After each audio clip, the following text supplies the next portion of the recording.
And good morning. It is a Friday edition of Glenn Clark Radio. I'm Glenn. He's Griffin. And if it's Friday, that means the whistling man you hear would be none other than PressBox's Chief Grand Poobah, Stan the Fan Charles. That's what I do for a living now. You're a whistler. A whistler. How's that pay?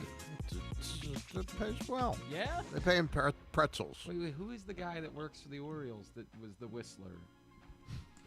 Or he works for David Rubenstein, maybe, and he like whistled the national anthem. Oh, yeah. And it was actually really good. Yeah. It was outstanding. I just can't think of what his name is, and I feel bad about that now. We call him the Whistler. The Whistler. Down there. The Whistler down there. Stan is here. We got a lot to do on a Friday edition of the program, kind of all over the map. A little Ravens-Giants. Bo Smolka will join us a little bit later on. Also, in just a few minutes, our friend Anita Marks from ESPN Radio up in New York.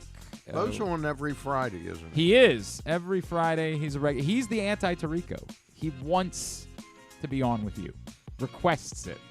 Now, Rick Neuheisel. I heard there was another. Rick Neuheisel said maybe after Stan has to leave for the day. Maybe that's when I'll call in for a Friday hit. Yeah, Coach Neuheisel, former Ravens offensive coordinator. He remembered me, though. Oh, that's the important unfortunately, thing. Yeah. He's down in D.C. this weekend for Army-Navy with CBS and SiriusXM, so we'll check in with him.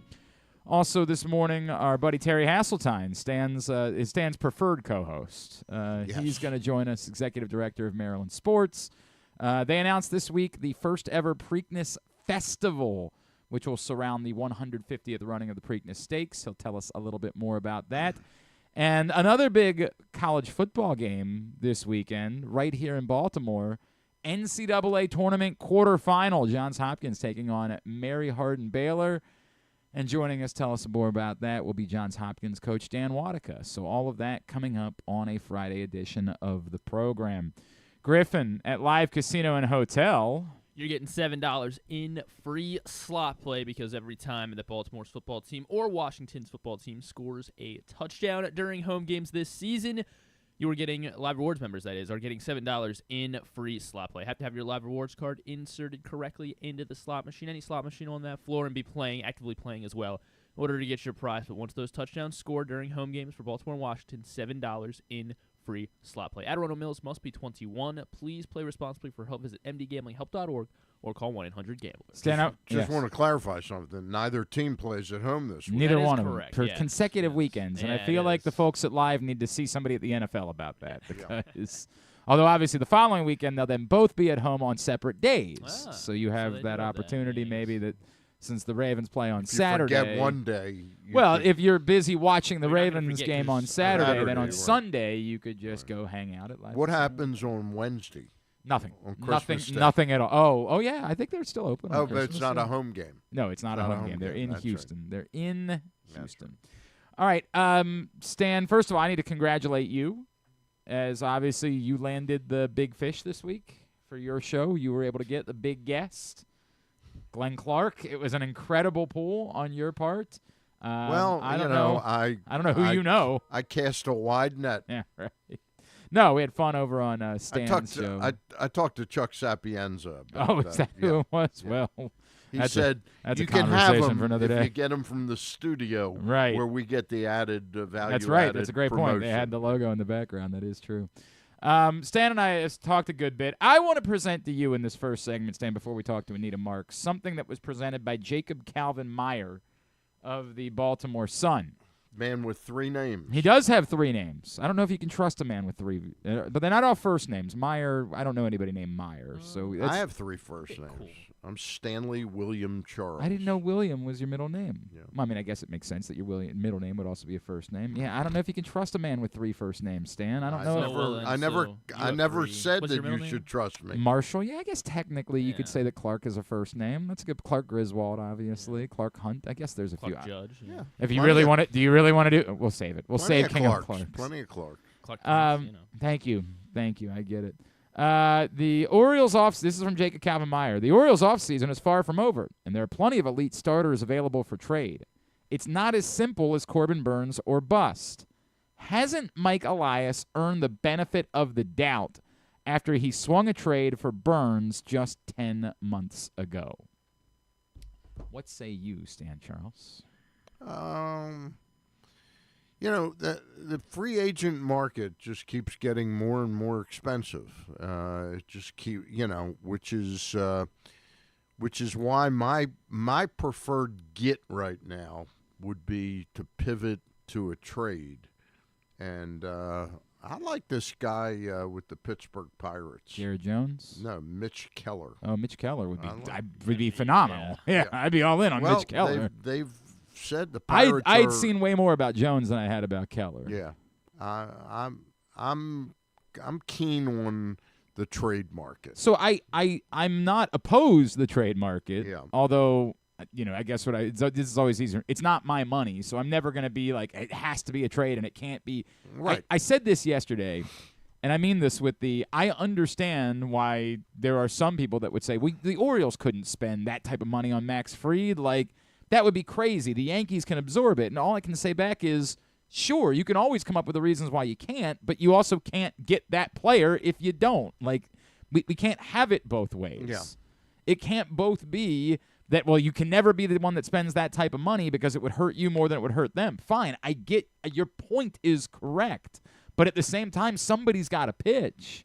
Like, you don't have it. You don't have enough pitching. I don't think you have enough in the lineup right now. I mean, I'm old enough that I go back to when Peter Angelos uttered those famous words. Yeah, why $70 million is more than enough for Mussina. Right. Yeah. Why pay somebody who only plays every fifth day? And the issue wasn't back then.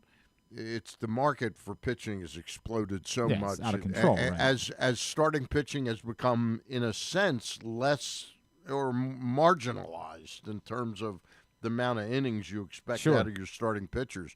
But it was funny. The criticism I had of Peter Angelos wasn't whether $70 million was enough for Mussina. It was when you strike. In other words, had he ripped up Mussina's contract the year before and said, or 2 years before, remember the big thing with Mussina? Well, he took the first deal that was clearly below market. Below market and shorter because right. Peter said we don't give 5-year contracts to starting pitchers. The thank you that Mike got after all the grief that Tom Glavine, the players, raked over the coals for it. Peter's big thank you, which was more like this, was, hey, Scott Erickson's a free agent. We're going to give him a 5-year contract. Yeah. They never tore up Mussina's contract and said, you know what, we're giving Erickson a contract. Peter's view was, you signed a contract, that was the contract, and we'll deal with it next time. Well, the next time you would have had him sign for 2 or 3 more years. Would have been, yep, 100%. So the issue was they ended up offering Mussina more than he wanted back in 6 months prior. But the Yankees jumped in and got him. After he had taken less than market value the first time, he couldn't take less than market value a second time and do that to the Players Association, which he was involved with. Right. So it was a really more of a miscalculation than a unwillingness to pay him, the market value. So I say all this to go back to the question that Jacob Calvin-Meyer poses, because I think it's a provoking question. I'm not sure. I don't know Jacob well enough. I like Jacob. He's a good guy, but I don't know well enough to know if he's trying to if he's just trying to stir the pot by asking it, or if he genuinely believes that Mike Elias has earned the benefit of the doubt, that fans shouldn't be as apprehensive in the moment as they are. Because my initial response to the question is, well, if you're suggesting that the plan is hopefully this will work out, that doesn't feel like a plan. I hope it'll work out too. Unfortunately, while it's in the midst of panning out, I do have faith that Mike Elias has resources and an understanding of how important it is to this season to make the right moves at this point, or he's going to have a team fraught with questions entering spring training, I don't think that that's going to happen. I think the concern, Stan, at this point is that even a move, let's say it was a Dylan Cease move, right? you're kind of right back to where you were at best. At best, it's largely a wash, right? Like, well, I think the miscalculation on Mike's part has been how many Dylan Beavers and what's the Honeycutts and Judd Fabians do you need? Develop some of your own pitching. That part is, and that is something that they have missed on those first couple drafts of Mike's. There weren't even pitchers drafted. You know, Zero. Yeah. So the point, again, to the point of, if you want to say, hey, we can't pay this type of price for pitching, right, that's all well and good, but then you have to be criticized for the fact that you didn't draft the bulk pitchers in order to say, if we're not willing to spend this type of money on pitching because we are fearful of there's too much risk when it comes to these pitchers, there's too much, we can't spend $30 million on someone whose arm might blow up next year, right, fine, then you need to be drafting bulk pitching in order to have it and develop it. You've purposely done the opposite of that, which is not draft pitching at all. And when that's the case, it requires you to pay the premium. It's a tax that you almost have to pay for the pitching because you don't have it. Yeah. And that's where we are. So do I think they're going to add a pitcher? Yeah, I do. I do still think they're going to add a pitcher. But even to this point, even if it was Cease, who's like at near the top of what's potentially going to be available, right, even if that's the case, I'm going to come away looking at it and saying, tell me how this team is better than the last team that we saw out there. And yes, I can hope that it's because there's aggression from Adley Rutschman to the mean, and there can be, and Povich steps up, and I can hope that that's the case, and I can even think reasonably that it might be the case. Right. But to be confident about that, or to go in saying I think this is a World Series caliber, even with, again, the top of what I think they could still do pitching-wise, Dylan Cease, I don't think I convinced myself that this is a World Series caliber roster today or on that day. I would agree. That's where, like, does he deserve the benefit of the doubt? Mike Elias still has to prove the ability to take a good team and make it a championship caliber team. No question about it. That part of this is one that, even if I have liked moves that Mike Elias has made, he's been able to, and I won't call it hide because it was the realities of what ownership was capable of doing at that time. Although there are people that say, oh, you don't know what you're talking about. John could have spent all this money. Mm-hmm. I don't see where he had the cash to spend. Mm-hmm. That's why the club was sold so quickly, in my opinion. But he's been able to kind of hide behind the fact that, well, I didn't have the resources. Right. Now he supposedly has the resources, and we're going to find out a lot more about Mike Elias as a general manager as he tries to thread this needle and improve the ball club. And specifically to Jacob Kalvenmeyer's point, the one thing that you would give, if we really looked at each move that Mike Elias has made since the team improved, since the team got good, it would be more, well, then you have to throw in Trevor Rogers, so maybe I'll take this back. His point would be the two best moves that they've made were both for starting pitchers, right? Like the trade for Corbin Burns and the trade for Zach Eflin. Right. Were two of the best moves. Now, then you measure that by the trade for Trevor Rogers. I'm not willing to throw that one away yet. I'm just not willing to. I think it's a difference between throwing it away and you needed to improve in the moment, and that you didn't. Like, you didn't do that. And even if Trevor Rogers ends up being helpful this season, and he might, perhaps, we'll see, it still was a failure of what you needed then. Like, you didn't need to be looking at you needed a pitcher that was going to help you. Well, it turned out though that the pitching was. Yeah. Ironically, yes. The bigger problem was the fact that everybody was going to stop hitting, and you really needed a bat. And Jordan Westberg was going to break his thumb. And that's where the Connor Norby conversation comes back into the equation of could he have been helpful to you? And you know, we'll never know. We'll do this for eternity. Unfortunately, that's just the way that it will go. So it's a complex answer for me, and it's a provoking question from Jacob Kalvenmeyer, for which I give him credit. It's a complex answer. Does he deserve the benefit of the doubt? I don't know. I don't know. Again, if you're screaming this guy's a boob and he's incompetent, well, you're not the person for this conversation. Again, we can ignore the dumbest statements that are made on the internet by the dumbest people or the people that are most looking for attention. We can separate those. They have nothing to offer to society. And we can also ignore, and I don't think anybody's doing this, anybody who says Mike Elias has never gotten anything wrong, the Orioles, like, you can ignore all of that and just talk about the reasonable discourse. And the reasonable discourse would be that at the moment, this is not a championship caliber baseball team, and it's fine to say that. And it's also fine to say there is still time. The end of the winter meetings does not mark the end of the offseason. They don't report to Sarasota today or play a baseball game for another couple of months. Like, there is time still to address it, but we have the right to say there's still serious work that needs to be done on this roster. There's absolutely no question about it. And if anybody questions whether Mike has ever gotten anything wrong, can anybody name who we gave up for who we got for Tanner Scott? God. Was it Cole Salser? No, that's not. No, right. Salser. The was Salser part was of in the deal. Yeah, you're right. Yeah. We got two 16 or 17-year-olds or something like that. Well, how they turned out? I would assume they're about 20 now. They're costing a lot more to feed. Yeah, I'm trying to think. I can't even think of a name. No. I can't even think of a single. They were name. really out there, you know. Yeah, that's. They got a competitive balance round B draft pick and 2 prospects. Okay, so and a player to be named later. So this isn't even updated yet. Hold on. Heading to the O's, Antonio Velez.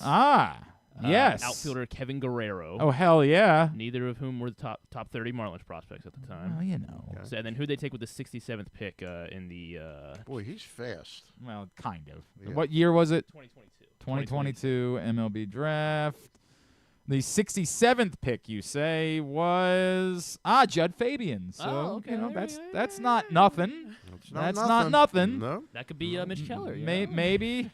Could be Mitch Keller. In a roundabout way, that could end up being something. Could be the best trade he ever made. Let's maybe ease up on all of that. Let's maybe not just go about saying anything, but yeah, we will see. All right, we'll get back into the winter meetings and the Orioles a little bit later on in the show. I need to give. I said I would do this yesterday, so I'm going to do it. Thank you. Thank you. You're welcome. You're welcome. You're welcome. Actually, I am thanking both of you because both of you got in. We did fill the bowl pick'em. The charity bowl pick'em is filled. When's the deadline Thank you. to get? The games start tomorrow. You can get in whenever you want, but if you want to start getting points, I would encourage you to get in before noon tomorrow. Get in while the getting's good. Get in while the getting's good. And, of course, if you miss the Celebration Bowl, then I don't know that you're coming back because the rest of us obviously know that is winning that game. We all have that clearly That's the only picked. one I don't really know about. Yeah, it's the only one. The rest of them, you got it. You got it all figured out. I've got a definitive angle. I'll tell you what. If you don't, I will give you that one. If you don't go undefeated in the rest of the games, what are you gonna do? Well, I mean, it's I did have a undefeated, suggestion. but- Well, you said you know all of them. I mean, yeah, but it's still football. You know, they play the game. How many games? I think the how many Ravens are games- going to win on Sunday, Right, but they might there's a not. chance But they that's might not. why Yeah, your yeah. hubris seems misplaced. Is it the Capital One Bowl? Is that the email you sent me? Yeah. Yes, I can help 100%. it. I can help yeah, it. yeah, At our Griffin, next break, I'll help Griffin you, Sam. during a commercial Yeah. will walk you through. Okay. But you filled it up, and I am thankful. Now, if you are hearing this and saying, "Oh, I was waiting till the last minute," we'll figure out a way to squeeze you in. Andrew Steck, in fact, got in last night after, and there were people that. Wait a minute, was he let in after the deadline? Listen. There were people that said, "I don't really want in the bowl pick'em, but I'm going to send you the money, and if you need it filled," which is it's absurd to me. I'm giving you a chance to win $350. That's essentially what I did. Well, more or less, but you could end up being the winner as long as you fill out your long as you fill out your picks. Nobody knows who's winning these games. So except Griffin, he's convinced he knows who's winning the games. So I will get you in, is what I'm saying. And if the number ends up being 370, it ends up being 370. That'll be great. It's $20 more towards helping up mission. With you filling up this competition, and thank you to all of you. With that, we're over $3,000 raised for buying toiletries and underwear for the folks who need it at the Helping Up mission. And I could not be more appreciative. So thank you from the bottom of my heart. Drew and I would like to get together with you guys one day next week just to hang out. We're working on that too, try to make that possible. But just thank you is the only thing I can continue to say. I am truly, truly appreciative. If you have any questions related to the Bowl Pick'em, related to what we're doing, just hit me up, glennclarkradio@gmail.com. Let me know what it is that you're struggling with. But thank you for filling up the Bowl Pick'em, and thank you for going over $3,000 raised for the Helping Up missions so that we can go out and buy the things that can't necessarily. Again, you can go to your closet and get coats and jackets and things like that. You can't go to your closet and give us your underwear. So I know because Stan's tried. We can't take it. It's just not an option. So we got to go buy it. That's why we ask for money, and we can't thank you enough for coming through for us. So I know I screamed about it all week, and I know I was losing my mind. I really genuinely am grateful and appreciative of that and how you're helping us help the people who need it most in the community this holiday season. So there we go. That's very nicely said. You know, it does. And it really does mean a lot, and I hope that you guys understand that. It truly means the world, and I know it's a busy time of year, and people have a lot of things going on, so prioritizing this becomes more difficult. Thank you, thank you, thank you. All right, with that said, Ravens-Giants coming up this Sunday up in East Rutherford, New Jersey. And every time the Ravens face the Giants, it's a good excuse for us to catch up with an old friend of ours. You, of course, remember her from her time here in Baltimore. She's now all over the place with One ESPN. of my faves. I know. A former, wasn't she on the cover of PressBox once? Yes, she was. She is with ESPN and ESPN Radio New York. She is our friend Anita Marks, and she's back with us here on GCR. Anita, it's Glenn, and Stan the Fan is here. It's always great to chat with you. Thank you so much for taking the time for us. Stanley, how are you, my friend? I'm great, Anita. How you doing? Anita, I'm in my 70s now, Anita. I don't believe it. I don't believe it. It is hard Stop. to believe. Meanwhile, I don't look a day over 69 so now. I'm actually still 24, believe it or not. I am still somehow the exact same age that I was when I was working with Anita years ago. It's amazing how that works. It's good to hear your voice.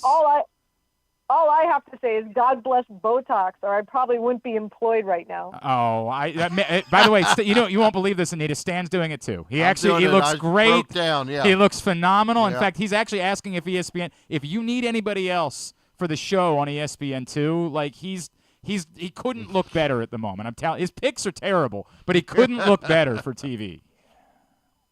You guys are funny. It's great to hear. Good to hear your voice, Anita. It's great. It's great. It's great to be on with you guys. I've said this before. Like I loved my 4 years in Baltimore. I really did, and I miss it. I mean, really, really great people, great fan base. I made some really phenomenal friends there that I still keep in contact with. I come down there and visit at least once or twice a year. Baltimore has a very special place in my heart, so it's always great to be on with you guys. Anita, now we get to the unfortunate part. Let's talk about the New York Giants. Do we have to? Yeah, well. We could talk about the Jets. Yeah, right. Although you don't cover them directly. Anita, look, the Ravens are 16.5-point favorites on Sunday, which I hate, right? Like, I hate it. This is insane for an NFL game to have a 16.5-point line, and yet I recognize why it's a 16.5-point line, and it has everything to do with just how, like, what I know they played competitively against the Saints last week. I know that, there are probably players that are playing for their lives and haven't given up or anything like that, but this was a bad football team when it was healthy. How bad of a football team is it now that everybody's hurt? It's pretty damn bad. I'll tell you that. And, you talk about the spread. When it was announced that Tommy Cutlets around these parts, fellas, is going to start over Drew Lock, the spread bounced so high that it became the fourth largest for a home underdog in this century. So marinate in that for a minute. Listen, this is the NFL, right? Like any given Sunday, we saw the movie. These dudes get paid, and Glenn, you hit the nail on the head, and that is there's so much uncertainty moving forward around the general manager and Joe Shane, the head coach and Brian Dable. Like let's just say hypothetically speaking, the Giants lose out, and John Mara and Steve Pitts The ownership group here, even they came out like about 2 months ago and said they don't want to keep on making changes. It's detrimental to an organization and a franchise. I don't like, you can't excuse losing to bad teams with bad defenses, especially if if your reputation is that of a quarterback whisperer or an offensive genius. So there's some talk and speculation that Brian Daboll and his coaching staff is not safe. So what happens? These players know that how they're playing is on tape. And whatever new general manager or new head coach comes in here, they're going to be reviewing the tape of these games, these final 4 games or 5 games, with the Giants eliminated from making the playoffs, more so than they're going to be evaluating the tapes of the games when the Giants still had a chance of making it to the postseason. So you're absolutely right. These guys aren't going to lay down and die. The problem is there's so many starters that are injured and more than likely are not going to play. So, this is a hard game to handicap, and it's too many points. If I was, I'm not going to touch the side or a total with a 10-foot pole. If somebody wants to play it, I would recommend playing the Ravens in the first half. And I went yesterday, that was at 7.5. I wouldn't be surprised if now it's jumped up to 8.5, maybe 9.5. The Ravens are 7-3-1 against the spread in their last 11 games as a double-digit favorite. But Lamar, he covers the spread in 61% of the first half. He's the best quarterback to cover in the first half in the last 20 years. So if you're itching and you want to put money on this, that's how I would play it. I would play the Ravens in the first half, and then I would leave it alone. My favorite prop bet in this matchup is Justice Hill over 26.5 rushing and receiving yards. I think what's going to happen here is that I think this is going to be a huge blowout where they're going to want to rest Derrick Henry in the fourth quarter. So, and the Giants give up a ton of explosive runs, and we know Justice Hill, he's a video machine at times. So I like Justice Hill over 26.5 rushing and receiving yards. That's probably my favorite play, albeit a prop bet. That's probably my favorite play in this matchup. Stan, you take over because I'm going to put those bets in. Yeah. Okay, you go right ahead. I'm going to do that. Now, I got to tell you, that's very astute on both of those calls, Anita. Anita, I just want to go back and refresh my memory because I'm always amazed when I watch a season like Saquon Barkley is having in Philadelphia, and I go, in what world do bad organizations somehow let that happen, that they don't get that? So a few things. I'm sure you guys watched the Hard Knocks. Yeah. Right?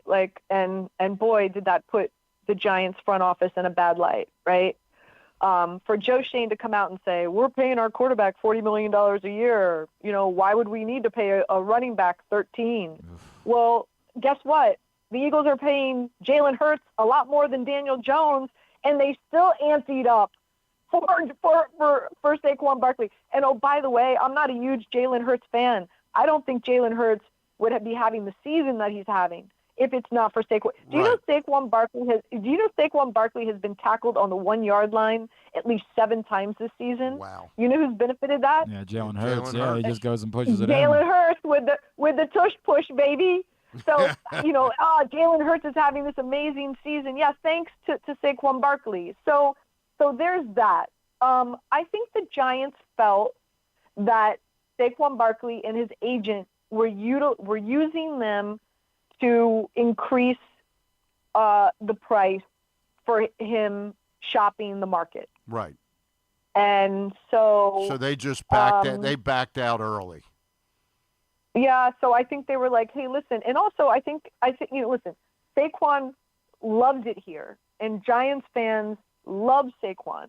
And you saw John Mara walk in and say, listen, if he goes to Philadelphia, I'm not going to sleep at night.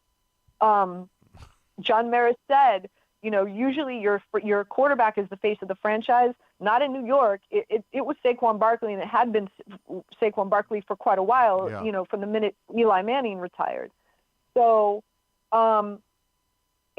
Just a bad move all around. But at the end of the day, guys, you think Saquon Barkley would have saved Daniel Jones's job? No, it wouldn't have. So at the end of the day, I think Saquon's where he needs to be. Yeah. And at the end of the day, you've got a Giants team now. They've got a ton of money in cap space coming into this year. They're probably going to lose out. If I look at their schedule, probably the only game I think they have a shot is Atlanta, because Kirk Cousins has looked like a shell of himself the last 2 games.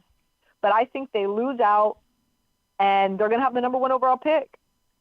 So this is going to be a very tempting job for a general manager and a head coach if the organization decides to move on from Joe Schoen and Brian Daboll. She is Anita Marks. She's with us here on GCR. By the way, the other number I love about Saquon, did you see if you only took his first half yards for the season, he'd still be like the number 3 rusher in the NFL. It is bonkers the year he's having.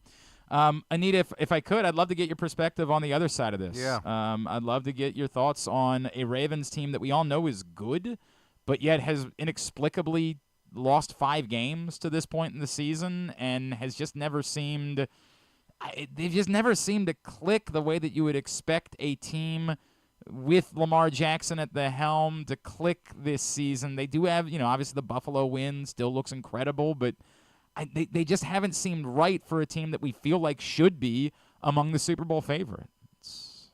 Yeah, listen, at the end of the day, it's a long season. Injuries happen. You want to be a team that's peaking right about now. I by the way, I had the Baltimore Ravens beating the Eagles. I'm as good as the Eagles have looked. I'm just not sold. They've really had a cakewalk of a schedule, and I thought they were going to meet their match against the Ravens. Listen, I have them losing to Pittsburgh this week as well, so we'll see what happens there. But I love the addition of Derrick Henry. I thought adding him would take a lot of the rushing responsibility off of Lamar Jackson. Really, you guys, you tell me, what do you think? Has been the big reason why they're not. I mean, at the end of the day, here's another thing. Just looking at the division, right? Like the Pittsburgh Steelers. Let's be honest. I mean, who saw that coming? Seriously. Look, I think it's the offensive line. I think that the play of the guards has been dreadful this season, like awful, and it's kind of a miracle that they were able to stabilize it for a few weeks. But to that end, it still needs to be better than this. And I think part of it is, and it's been a conversation the last couple of weeks, is it's been bizarre. Lamar has sort of seemed uninclined to run the way that we would like to see Lamar Jackson run when the holes are there. And that'll be interesting to me down the stretch if that ends up being a big difference for this team is the need to say, hey, look, the season's we're at the brink. I got to do things even if that's not what I wanted to do, and I think that'll be a big storyline for this team down the stretch. And Anita, the inexplicable season that Justin Tucker has had. Yeah. I mean, we all know that age. Oh yeah. Age beats everybody, but nobody saw this coming. No. Yeah. No. Yeah. And how many have you guys? It's literally cost them a couple games, probably. I was just going to ask you. Do you know how many games has missed field goals cost them this season? There's been a missed kick in every game they've lost. There have been now. If we did the butterfly effect thing, like if you went back and I think it's 2 of them that you could just pin on. Yeah. The points from the kicks that were missed. Yeah, 100%. Right. Like it's a major storyline, man. It's not. We're not. As you know, we're not used to kicking being an issue in this city. It has largely been a good thing over the years. All right. So obviously the Daily Wager. What else can we plug for you, Anita? So I'll be on SportsCenter today at 2:00, talking college football. What a coincidence! I like Army. What a coincidence, wait. Anita. Hold on. Did she just say she likes Army though? That's it. Hold on, but what a coincidence! You're on at 2:00 on SportsCenter. I am, and I'm not.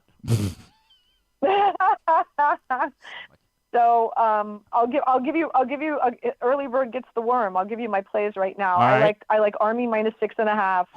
I like South Carolina State -3, and a look ahead. I love Penn State.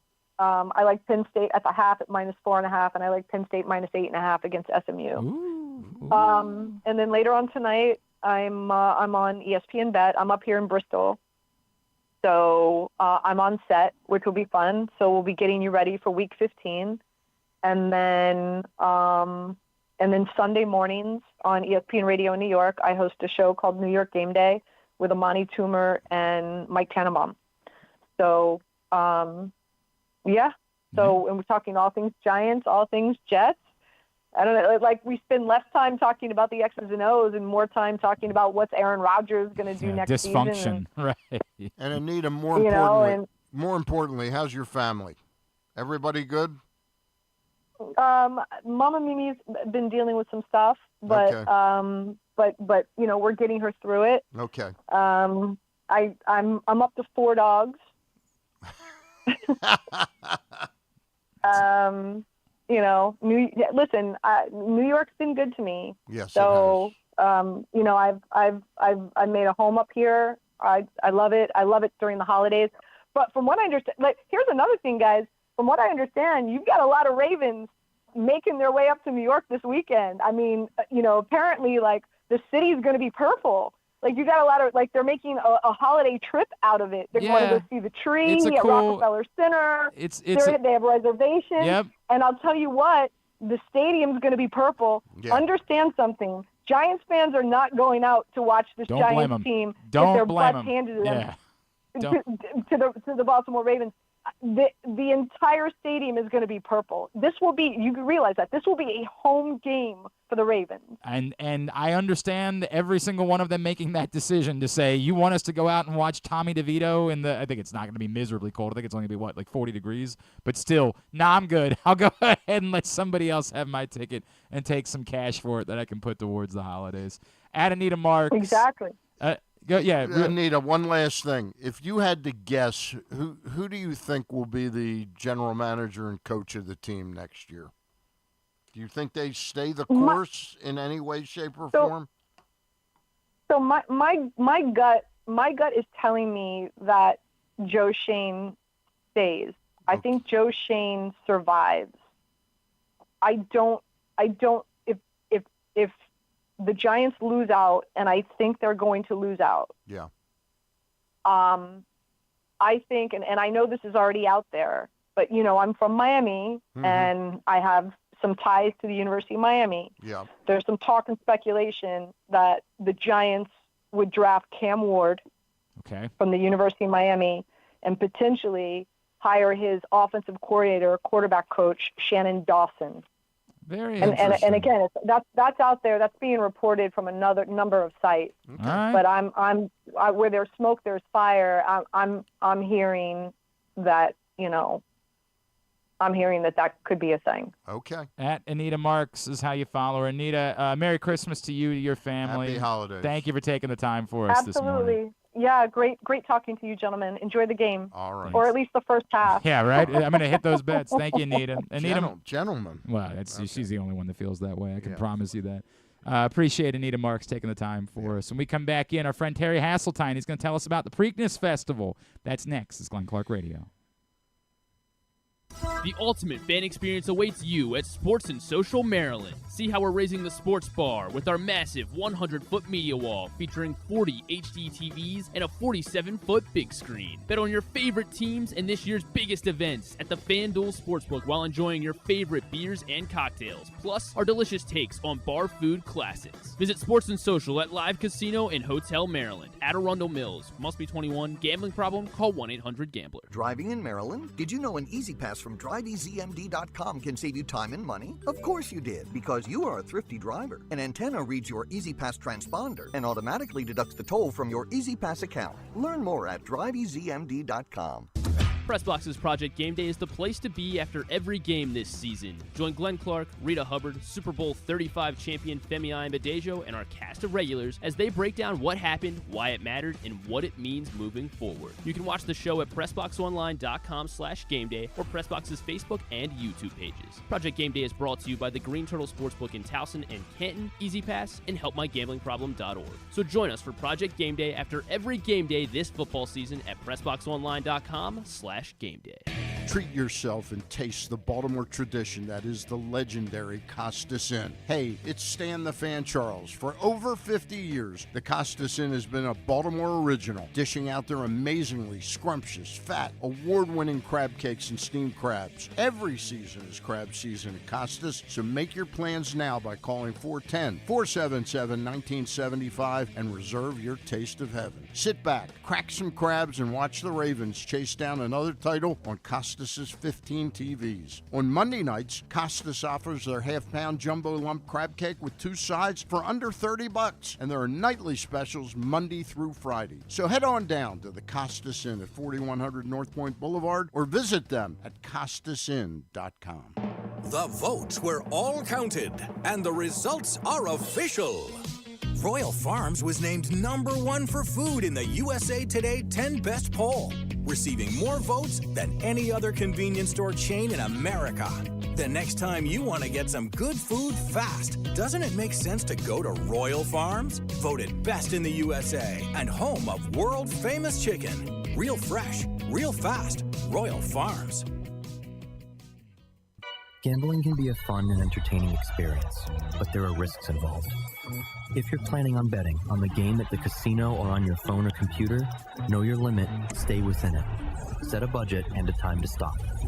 Remember, gambling isn't a financial solution, and it doesn't mix well with alcohol or drugs. Know the risks and have a plan before you begin gambling. For free and confidential services, call 1-800-GAMBLER 24/7 or go to helpmygamblingproblem.org. The top high school basketball talent from across the country returns to the Wycomico Civic Center December 26th through 30th for the Governor's Challenge presented by Pohanka of Salisbury. Witness 5 full days of elite competition featuring over 140 high school basketball teams from 16 states plus Canada. Multiple top 10 teams and nationally ranked players will display their talents on the court. Don't miss the best experience in high school hoops. For tickets and info, visit govchallenge.org. Coming back in here with Glenn and the other guy, Garrett, whatever his name is. You know who they are. Hey, the CIAA tournament is back in Charm City in February and March, February 25th to March 1st at CFG Bank Arena. And right now you can take advantage of $10 off single-session general admission tickets by using the code HOLIDAY when you go to CIAAtournament.org. Just use that code HOLIDAY, and you will take $10 off your single-session general admission tickets for the CIAA tournament again, February 25th to March 1st at CFG Bank Arena. Is that spelled like holiday, like just Jackson holiday? No, only one L, just 1 L. holiday. That's what I thought. That's like what I thought. happy holiday. That's what it is. I know this man's happy that the CIAA tournament is back, but he's even more excited about a big announcement that was made by the state this week as the Preakness. Well, it's the 150th running of the Preakness. It's going to be the final running of the Preakness at the old version of Pimlico. Those are all really good things to begin with, but it's now moving forward. The Preakness will also be surrounded by the Preakness Festival. And to tell us a little bit more about that, the man responsible for everything Maryland sports, he is Mr. Terry Hasseltine, and he's back with us now here on GCR. Terry, it's Glenn and Stan. Appreciate you taking the time. Oh, my pleasure. Thank you for having me on. All right, so tell me about the Preakness Festival. And I know that the immediate comparison that people are making is towards, hey, the Kentucky Derby does something very similar. What is the Preakness Festival? What will it look like? How will it impact the state? Well, the Preakness Festival obviously is going to take some playbooks out of things that we've done in Charm City in the past, some parts of the playbook of what the Kentucky Derby does, annually leading into their first leg of the Triple Crown, and then looking what other major sporting events and other events across the globe do leading up to their big things, like All-Star Games, like NFL Super Bowls and things like that. What we're trying to create is a series of events leading up to Preakness that are family-friendly, Some will be marquee in nature and showcasing, whether it's large musical acts, whether it's doing some type of fanfare and the like. We're putting all of those details into specifics into place so that we can do in January, basically launch the schedule of events. But what we realize is that Preakness cannot just be about a 2-day activity with the Black Eyed Susan and the Preakness Stakes. We need to make sure that we're cultivating a civic pride across the entire city and the entire state to showcase why this event is so instrumental to the showcase and the identity of the city and the identity of the state. We've got to make sure that people from the Eastern Shore to Western Maryland to Southern Maryland and around the Capital District and Central Maryland can really engage in various activities that are all tied into this idea of celebrating the Preakness leading into the 150th. But also, while we're doing this, is putting the undertows of a sustainable model that allows to make sure that this momentum carries into 51 and then the reopening of Pimlico in 52 and beyond. This thing has to live the test of time. So we're trying to be very strategic, leveraging 150 as a catalyst to uplift, grow, and build an activity that's everything from arts and culture, the food scene, up through sporting events and music and the like, to really coalesce under the identity of the Preakness Festival. Terry, can you talk a little bit in reading about this? It sounds like the First Lady of the state of Maryland, Dawn Moore, had kind of a vision of this. Is that too easy to state that it was kind of her energy behind this that got the ball rolling on this, Terry? Yes. The First Lady of the state of Maryland had the opportunity to experience one of the other legs of the Triple Crown and saw the cultivation of events and activities around that event and was like, wow, the pageantry that's here at the event, but the pageantry that was there the days before leading into it, seeing the numbers, when you go to the Derby, you're talking 150,000 plus people there for race day, but you're watching the same 150,000 people out in the community doing things days leading in, and you see all of the great dresses and the hats and the suits and the bow ties, and you see all this stuff, and it just hit her like, you know what? We need to rekindle and we need to bring life back to Preakness, and we can do it in a way that's very Maryland-esque.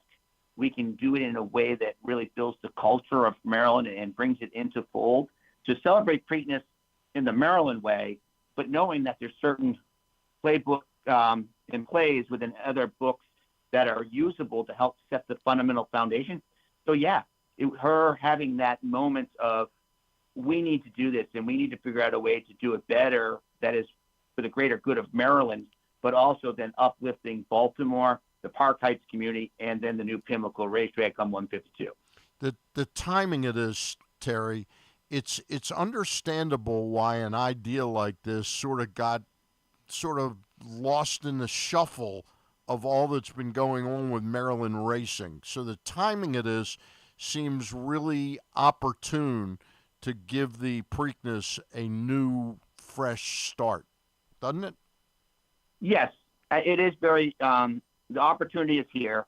We have this great milestone, the third longest running sporting event in the United States, and a chance to really start showing the dynamic shift between the event and the opportunity being owned by a private sector partner and transferring its ownership and its future ownership to a public sector partner with MTROA and the state leading the charge on 152 and beyond.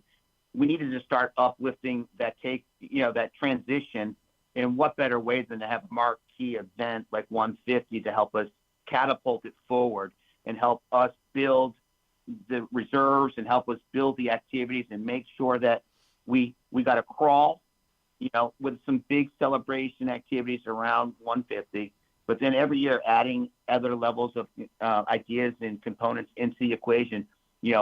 Other festivals and these things weren't built in a day, but if we can fundamentally structure this thing leading into 150, you're going to see these attributes carry forward to 151, 152, and then it's going to become a main staple of our environment year after year to ensure that we're maximizing the largest sporting event that happens in the state currently to make sure that every Marylander has an opportunity to engage. Those who want to patron the racetrack can do that, and those who have other activities that really like to tie into the backdrop of this, and make sure that families and the like have a chance to really take advantage of being engaged in and around the Preakness. We know that the racetrack is not meant for, the racetrack is not an environment where everybody likes to go, but they should know that that racetrack also stems its economic and its brand and its evaluation back into the city and into the state. And, we get a chance to really set the table on something really, really special. Terry Hasseltine, Executive Director of Maryland Sports, is with us here on GCR. Terry, let me ask, just from a dumb guy place, it sounds like these are going to be various events all over the region. Is there a fixed, location where there will be an ongoing festival as well, or is it just this? Is it the series of events that will be, on days leading up to the 150th Preakness? It's going to be a series of events that started off, but our goal is long-term is, can you intertwine them to create, you're talking about, is there going to be a central location where you can go each day and the doors are open from whenever to whenever, and there's various things that could spur out of these tentpole and these co-branded opportunities. But we have to put that playbook together and identify which communities want to engage, which corporations want to engage, what activities make sense and really connect to the fabric of the celebration. And so that is something you might not see, the first few years until we have all of those other things locked and loaded to ensure that we have the things to build a location that could be almost like a park environment where you can go and you can walk to a trail and there'd be all kinds of things and activities that might spur and grow out of this. But as of right now, it's not in the programmatic part of it right now. As this moves on, Terry, is it a good thing if the Orioles are playing at home during the Preakness, the week leading up to it, or would you rather have the sort of the canvas to yourself to create stuff? I think having them home is just an added bonus. Yeah. You're talking about giving people who really love the sports environment and the like a place to go see one of the greatest ballpark in sports right now, in my humble opinion. Yep. Getting out to a ball game during the week of the Preakness Festival, and then getting out to one of these, other activities that are on the docket and the like. Our goal with this is to create opportunities, like I said, for family, but also tourism and hospitality and growing that sector, leveraging the Preakness Stakes as an opportunity to come in a day or two early. Come in and see the O's play, the week of the event. Go out to one of the festival activities that's identified, a concert or whatever it might be. Oh, and by the way, Black Eyed Susan on Friday, back to the track on Saturday for the Preakness Stakes, and having a 3 to 4 day of activity environment versus just locked into right now, which has been really, stymied down to a 2-day activity, which is Black Eyed Susan and Preakness Day. I did want to ask that, you mentioned is concerts something that you expect to be a part of this? We expect music to be a part of the equation. We expect at some point in time there's going to be the development of probably a sustainable idea of bringing in a concert type to.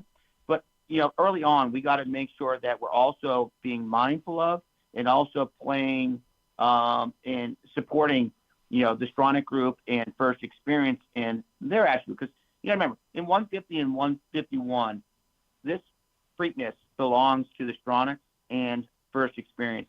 We want to cultivate a relationship in which we're working with them on how these things tie in so they can be a part of this experience and growing it in portfolio, so it can be part of their legacy of what they leave behind, as they move on to supporting their other facilities and tracks, and the state moves into taking over the responsibility. So that coordination on music and some other things that are part of that infield festival, these first couple of years, that's got to be a true collaboration between First Experience and the Maryland Sports Commission and the Sport and Entertainment Corporation to ensure there's continuity, because the last thing you want to do is bring, two things that compete against each other, because we know that in some of these cases, discretionary income is only so viable.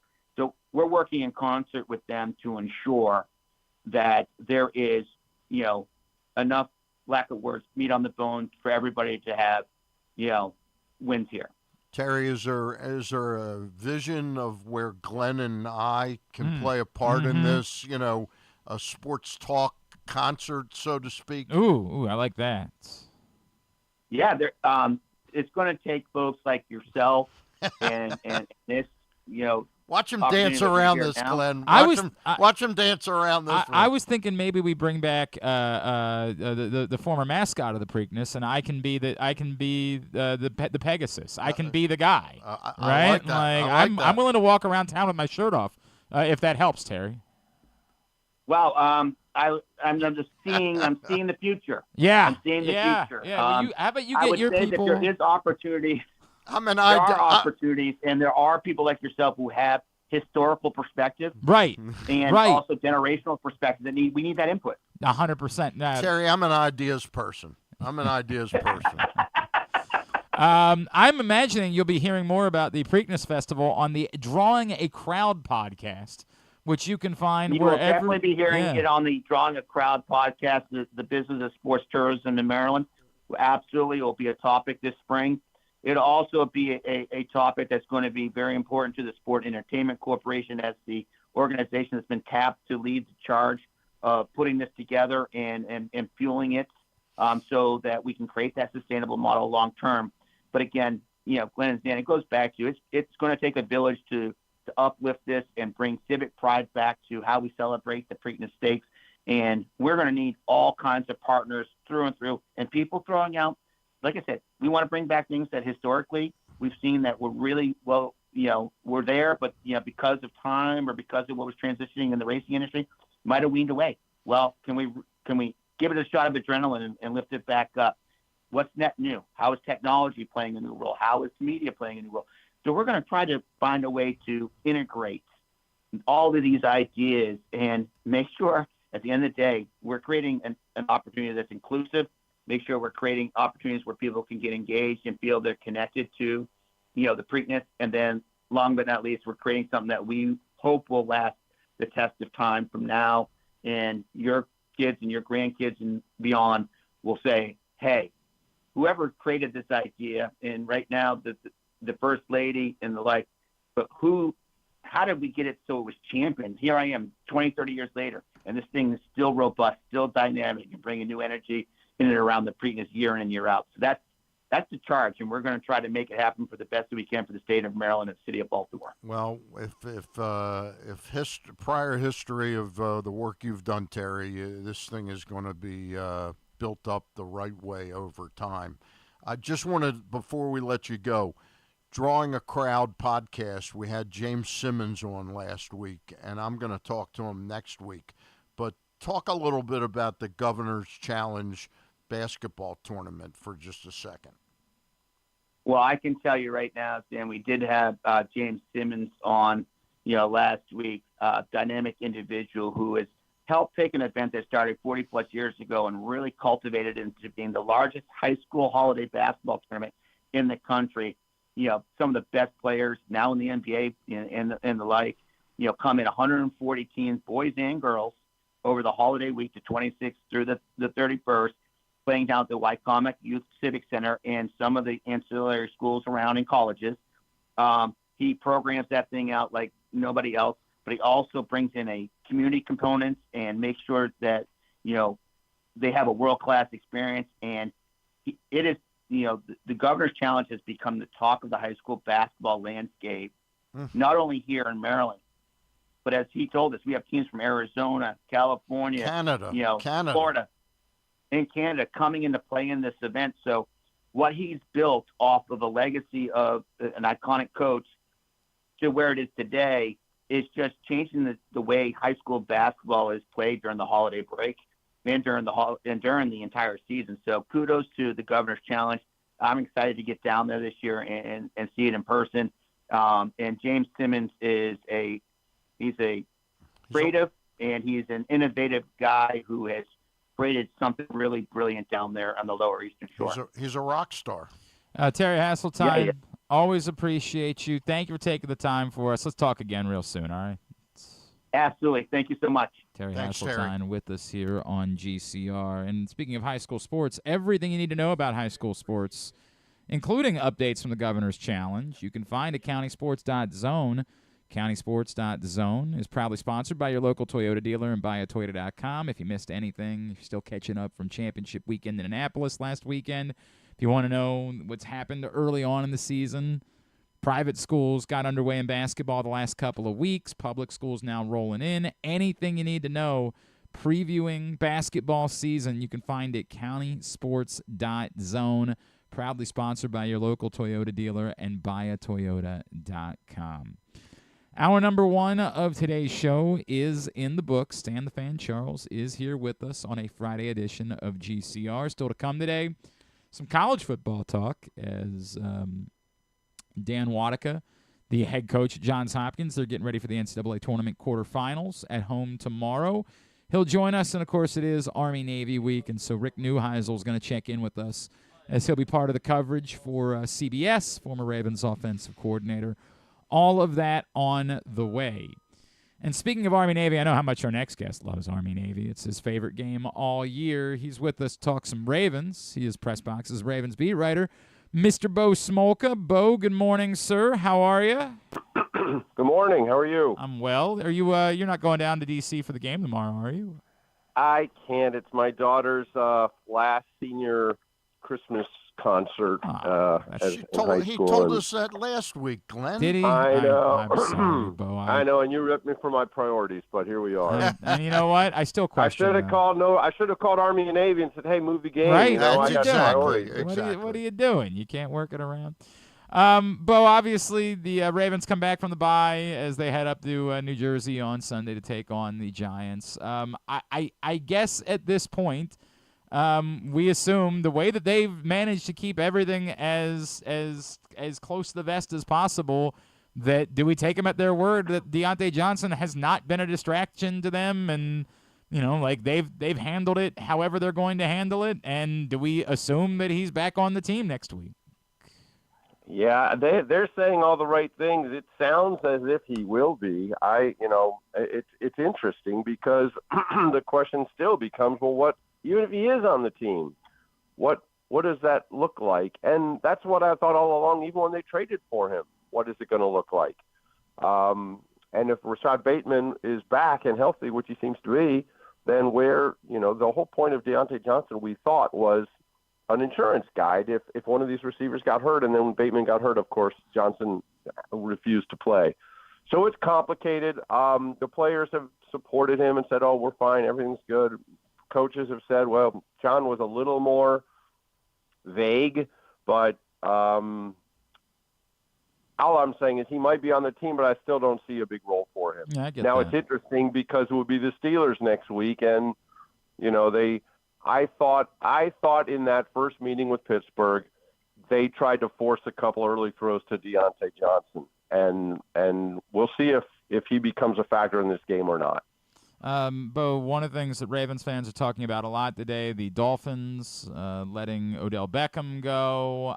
You see a lot of Ravens fans saying, well, why wouldn't the Ravens just part ways with Deontay Johnson and bring back Odell Beckham? I know it's not quite that simple because he would have to clear waivers, and he actually isn't owed all that much money. So it seems like some of the national reporters think there would be a chance that a team would pick him up on waivers, although I don't know what a bad team would want to do with Odell Beckham for the rest of the season. Again, all things being equal, do you think there's any world in which the Ravens would be interested in a reunion with Odell Beckham? I wouldn't rule it out, but just because this is the kind of thing that happens with the Ravens, right? Guys just tend to fall in their laps. But again, what would that look like with Odell Beckham here? And would he now? Odell Beckham, I would think, would want to come to a place that is going to don't get to the playoffs and have a chance of playing. He doesn't want to be signed with waivers to a team that's 5-9 or whatever. So I wouldn't rule anything out with them. It does feel like players always just kind of land in their laps some more often than you would think. But again, he's not coming in here being a 9 catches for 145 yards guy. That's not going to be it, even if he were to come here. So I wouldn't rule anything out with them. Like I said, it seems like guys fall in their laps, but is he going to play for them? I would be surprised if ultimately he does. I get that. I completely understand it.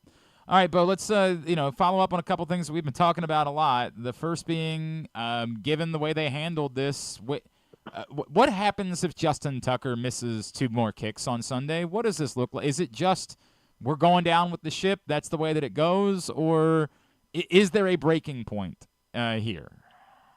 It's really tricky because you would think there would be. With a lot of it, with probably any other kicker, there would be.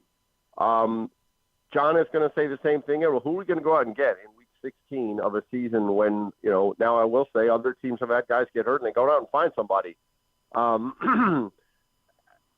But if he were to miss a couple more kicks, I just don't know what they do. I don't know what they do. It does have a feel like go down with the ship, as you said. This is our guy. He's been our guy forever, and we're going with him. If he misses a couple more kicks, it seems inconceivable they wouldn't at least kick the tires on somebody that's out there. There are players on practice squads. There's players looking to get to practice squads.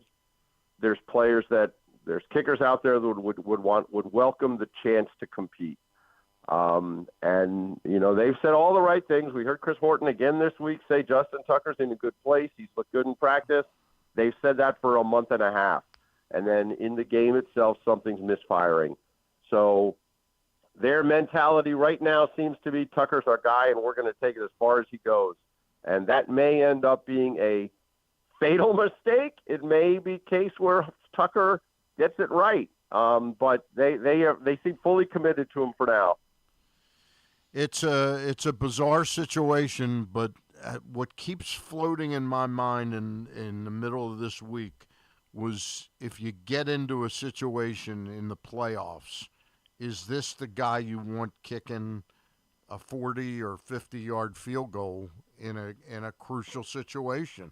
And the answer for me right now is no. Well, that's the question, right? And then the question becomes, well, all right, let's say I used Cade York's name as an example last week, but let's say a Cade York equivalent is out there, or even a guy who's on a practice squad. You sign a guy to a practice squad, an undrafted guy who's been kicking around on 2 or 3 practice squads, and you're going to sign him next week, right? And he's going to be in your building for 3 weeks. Now, do you want that guy kicking a 45-yarder at Pittsburgh to win a playoff game? You want that guy over Tucker? The team right now is saying no. I understand. It's a bizarre idea that we're even having this discussion. It's bizarre, but they seem like they're in a no-win situation right now. Well, I think they somewhat are, unless, obviously everyone will feel better if Tucker goes out there. I'm almost of the opinion this game, if this game is a, I don't know, let's just say 30-9 in the third quarter, I almost feel like the Ravens would be well to play for a couple field goals. Yeah. And just try to make Tucker hit a couple, let him get a couple in there and hit a couple and feel like he's back in some kind of rhythm. You're asking for trouble because what if he misses them? Yep.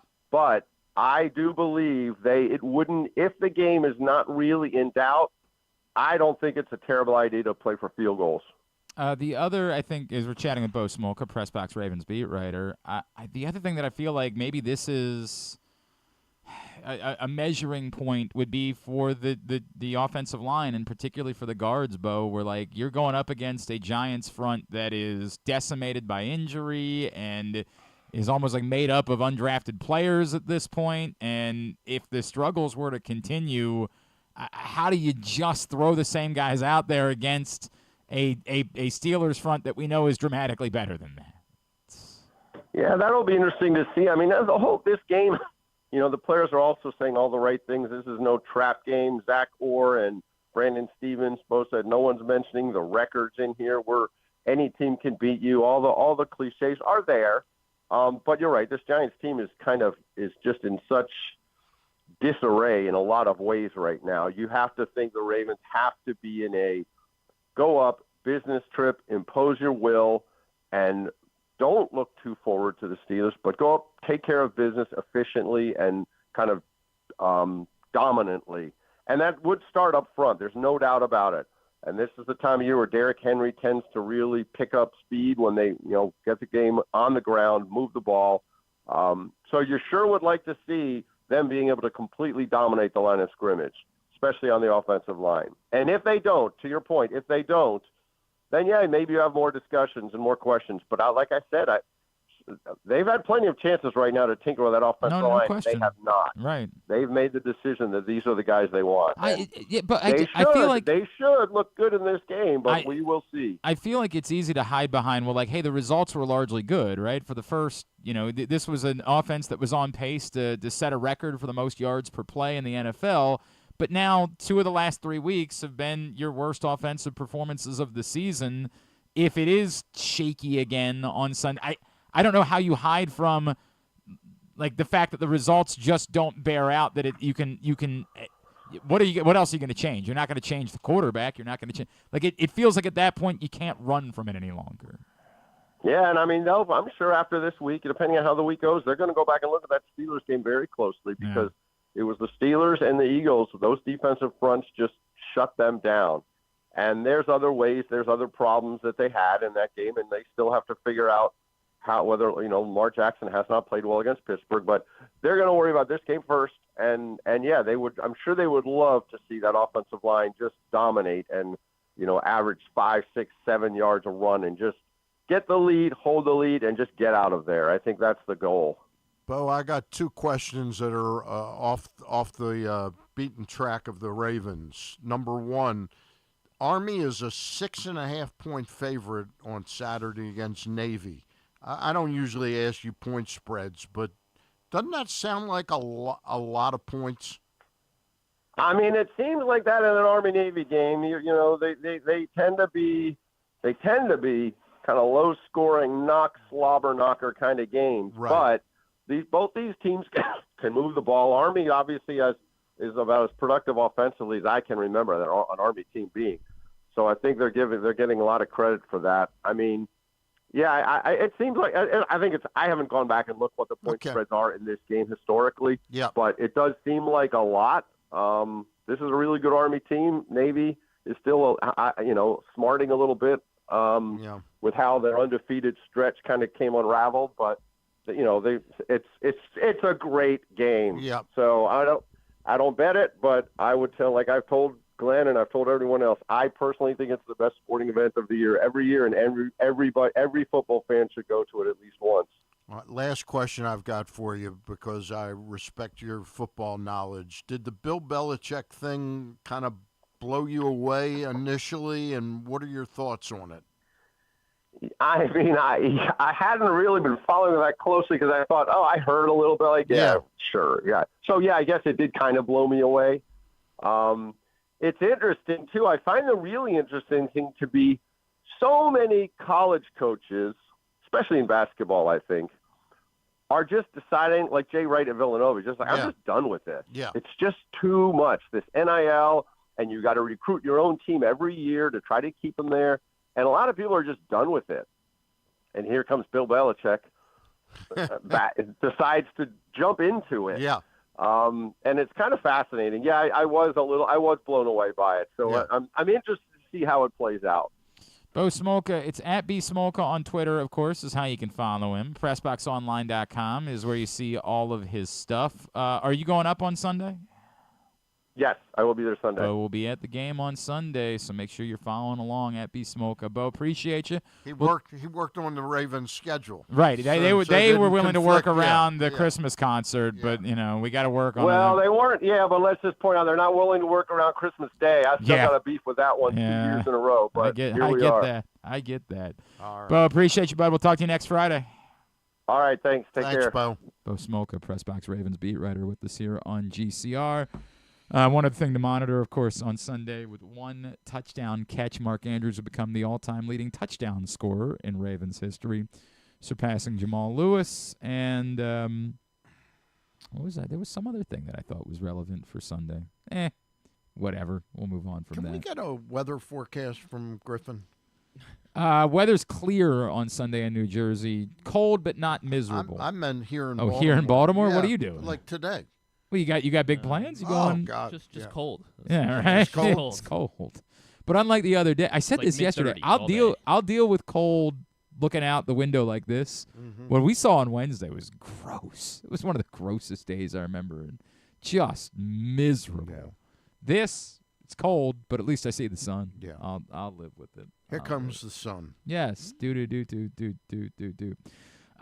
Stan, next week, do you know what date the best of issue is going to hit stands? Supposed to hit the stands on the 18th. The 18th. So that would be next Wednesday. Next Wednesday would be the date.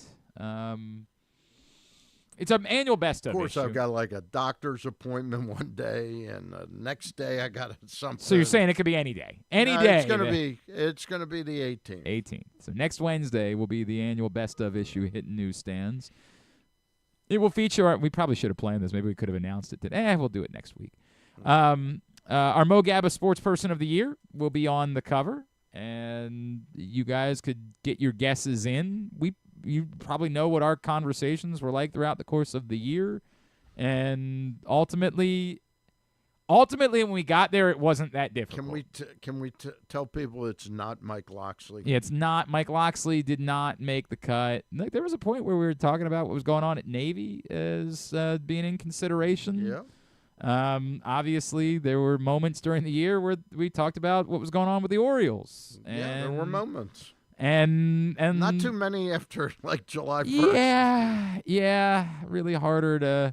Well, there was a big change, obviously related to the Orioles, and there were a lot of candidates. For our Mo Gabba Sports Person of the Year. Was Griffin a candidate? Yeah, he asked that question the other day, and I told him absolutely effing not. Not a chance that he came up in consideration. Weren't even that harsh when some of the Olympic. But in fairness, neither you or I were candidates either. Yeah, we actually excluded you from one meeting because It's all coming out now. Yeah. Jeez, it was. We were afraid. I think everybody agreed that I was very deserving and that you were trying to torpedo my candidacy because you wanted to get the honor yourself. Kind of like Bill And Belichick. so, yeah, And you both ended up splitting votes, and it was. And the it was Atlanta it was a job. whole thing. It's exactly what it was. Robert Kraft called, and that's the reason why you weren't in the running. It probably won't be very difficult to figure out who our Mo Gabba Sports Person of the Year is, but you have to wait. It'll hit stands next Wednesday. And our annual best of issue is very important to us. Inside, we celebrate the top people, performances, and moments of the year. We like it to be kind of a yearbook issue and a celebration issue of everything that occurred in sports at the professional, college, high school, every level throughout the state, with a lot of fun things. You'd be like, oh, I forgot all about that, right? Like, that was fun. That was neat. Even... Couple big signings on MLB Trade Rumors. All right. Cody Ponce thank you. has signed with the KBO's Hanwha Eagles. Thank you. And I was wondering where he was going to hold go. on. Yeah, I know. For a lot of fantasy baseball people out there. And Brian, Bryan Salmons, signed with the NPB's Chibalata. I'm glad we got to the bottom of that. I don't think that's going to make our best of issue. Oh. I don't think that either of those signings will be reflective. But they were significant enough that they're on MLB Trade Rumors. They're looking for those juicy clicks, and there's just not. Once the winter meetings end, it tends to be a bit of a pause after that. You don't know point. in Japan. There might be a lot of clicks going on. Huge stories. You'll be able to pick up that best of issue wherever you find PressBox, all of your the area Royal Farm stores, all those boxes around town, and of course read it all at PressBoxOnline.com. It will be available starting Wednesday, the best of issue of PressBox. All right. Still to come, I mentioned Dan Wodicka, Johns Hopkins football coach, is going to join us. That's on the way. A couple other things I'd like to get into this morning. We'll do that. Stan's here. It's Glenn Clark Radio. Visit Harford County this holiday season for a brand new event. You'll feel like you stepped into a holiday movie. Harford Holidays is overflowing with the spirit of the holiday season. You'll be amazed by the jaw-dropping light displays, thrilled by a visit to Santa's workshop, and have the holiday time of your life with sleigh rides, a special vendor village, s'mores making stations, and so much more. It's a holiday light experience, new at Ripken Stadium, Fridays, Saturdays, and Sundays, December November 6th through December 22nd. For ticket information, head to visithartford.com. You'll have the happiest holiday season ever. Treat yourself and taste the Baltimore tradition that is the legendary Costas Inn. Hey, it's Stan the Fan Charles. For over 50 years, the Costas Inn has been a Baltimore original, dishing out their amazingly scrumptious, fat, award-winning crab cakes and steamed crabs. Every season is crab season at Costas, so make your plans now by calling 410-477-1975 and reserve your taste of heaven. Sit back, crack some crabs, and watch the Ravens chase down another title on Costas' 15 TVs. On Monday nights, Costas offers their half-pound jumbo lump crab cake with 2 sides for under $30, and there are nightly specials Monday through Friday. So head on down to the Costas Inn at 4100 North Point Boulevard or visit them at CostasInn.com. Make the most out of every day in your Toyota RAV4. Available in hybrid or gas-only models. A RAV4 can get you where you want to go in style. Check out buyatoyota.com for deals on new RAV4s from your local Toyota dealer today. The drug scene in Maryland is changing. Fentanyl and xylazine are being added to street drugs, and you may not even know it. Xylazine is not even intended for humans, and fentanyl is an opioid 50 times stronger than heroin, and contributed to over 80% of overdose deaths in our state. Anyone who uses drugs, even occasionally, is at risk of overdose. To learn more, visit stopoverdose.maryland.gov or call or text 988. The votes were all counted, and the results are official. Royal Farms was named #1 for food in the USA Today 10 Best poll, receiving more votes than any other convenience store chain in America. The next time you want to get some good food fast, doesn't it make sense to go to Royal Farms? Voted best in the USA and home of world-famous chicken. Real fresh, real fast, Royal Farms. The latest edition of PressBox is available now. On the cover, Brooks Dubose profiles Maryland basketball forwards Derek Queen and Julian Reese as the Baltimore-built duo reunites in College Park with hopes of bringing the Terps back to prominence. Also inside, meet college basketball players from all of the area's D1 programs. PressBox is available for free at over 500 locations throughout the region, including 60 Royal Farm stores, where you can read the entire issue online at PressBoxOnline.com, where you can also find great betting advice and the best daily coverage of the Orioles, Ravens, and Terps. Need a trophy or award that's as unique as the achievement? Look no further than Crown Trophy. With locations in Owings Mills and Gaithersburg, they specialize in custom trophies, plaques, and medals for any occasion. From sports and academic awards to employee recognition and corporate gifts, visit crowntrophy.com today and let them help you create a lasting memory for your school, team, or business. Crown Trophy is a proud supporter of the Maryland Public Secondary Schools Athletic Association. crowntrophy.com. One of the things that's definitely wrong with this country is that this dude still has a job somehow, some way. Glenn Clark. Back in here on GCR's continue along on a Friday edition of the program. Today's show is also brought to you by the Governor's Challenge. We were just talking about it earlier with Terry Hasseltine. And we're just a few days away. The top high school basketball talent from across the country returns to the Wacomico Civic Center December 26th through 30th. Witness 5 full days of elite competition featuring over 140 high school basketball teams. For tickets and info, visit govchallenge.org. That's govchallenge.org to get your tickets. A couple of things real quick. One, I really am perplexed by the juxtaposition of what happened and the response to Devondre Campbell last night from the 49ers versus Deontay Johnson with the Baltimore Ravens. Look, that game last night was dreadful. It was awful. And for everyone who had a fantasy football, only Puka Nacua was able to help you. Cooper Kupp just ruined your fantasy football season. I'm going to be eliminated in 2 different leagues because Cooper Kupp went out there and got me a nice solid 0. Thanks, bud. Juwan Jennings. Just saying. Yeah, Juwan Jennings didn't get 0. Yeah, you keep trying to come back to that. He didn't get 0. He didn't get 0. Cooper Kupp got 0. He had 3 touchdowns. 0, not a catch. A donut. Last night. A donut, indeed. Bad football game. made worse, the 49ers were still in it and actually were right on the edge of field goal range, and for some reason... I took under 8.5 punts, and it hit in the first quarter. Oh, God, right? Did you really? No. I was going to say. Brock Purdy threw, I don't know why we're not... It's one of the worst interceptions I've ever seen. You're on the edge of field goal range with the game on the line, and he just decided to arm punt for some reason. What do you do if you're the 49ers next year? I mean, he looks awful. He's definitely regressed. There's no question. He looks more like the guy that, I mean, he still looks like a capable NFL quarterback. I don't want to say he looks like we're learning why he was undrafted. Right. But I think we all kind of always thought that there was part of the Brock Purdy story was the situation. Was he undrafted or was he Mr. No, Mr. Irrelevant, right? Yeah, Mr. Irrelevant is what he was. He looks very irrelevant. Right? Yeah, he does. Devondre Campbell, here's what I'm going to tell you.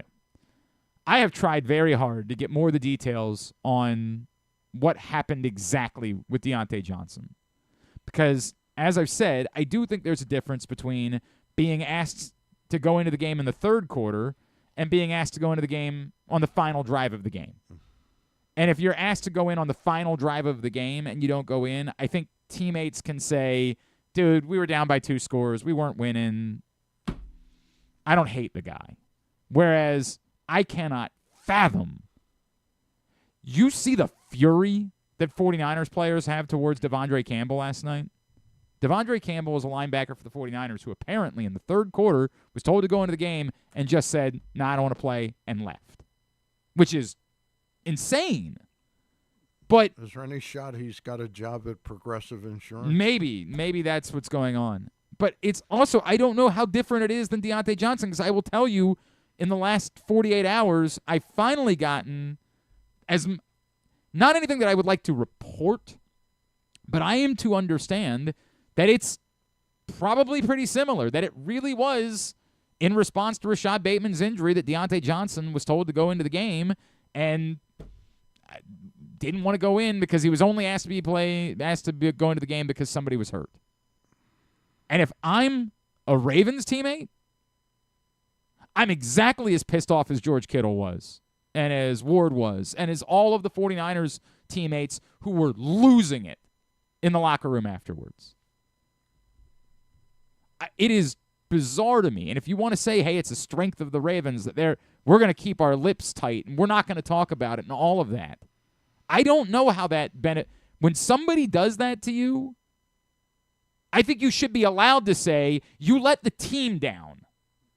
And we're pissed off, and that can be a rallying point for a football team. And this thing that it feels like the Ravens have to constantly win in the court of public, we're going to keep our things internal. Are there players that are pissed off? And that they're pissed off they're not allowed to call the guy out? Is there something because you have the visual of seeing Campbell, literally walk off the field? Is it better that Deontay Johnson just stood on the sideline than walked off the field? I don't know. I'm so perplexed by the disparity in the response to these two things. Because everything that you heard from 49ers players after the game last night, you would think Ravens players probably felt the exact same way. And I do think it's remarkable that none of them are choosing to air their grievances publicly. Maybe it has something to do with the varying frustrations on the season. In other words, the 49ers have had a collapsed season, mostly due to injuries. But the Ravens still have bigger fish to fry, so to maybe, speak. Yeah. Maybe. I always thought this was the code red. And I mean, I've talked to a lot of football players the last 2 weeks, like, dude, how do you? And they're all like, nope, this would. I couldn't come back from. There's no way. Well, I don't see him. You could never come back from this. Yeah, I don't see he's. And that's why the whole situation remains so bloody bizarre to me. There is talk from some corners of the internet that I saw that Josina Anderson was one who was defensive of you don't just cut somebody.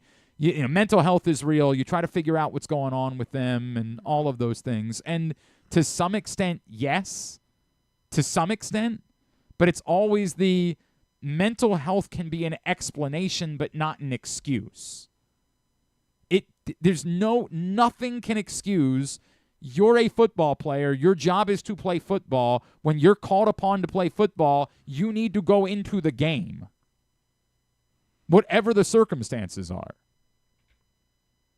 I am befuddled by the different responses, and I thought maybe it was because what was missing is that Deontay Johnson wasn't asked to go into the game until the end. Because the sense that I have is that would have made it different.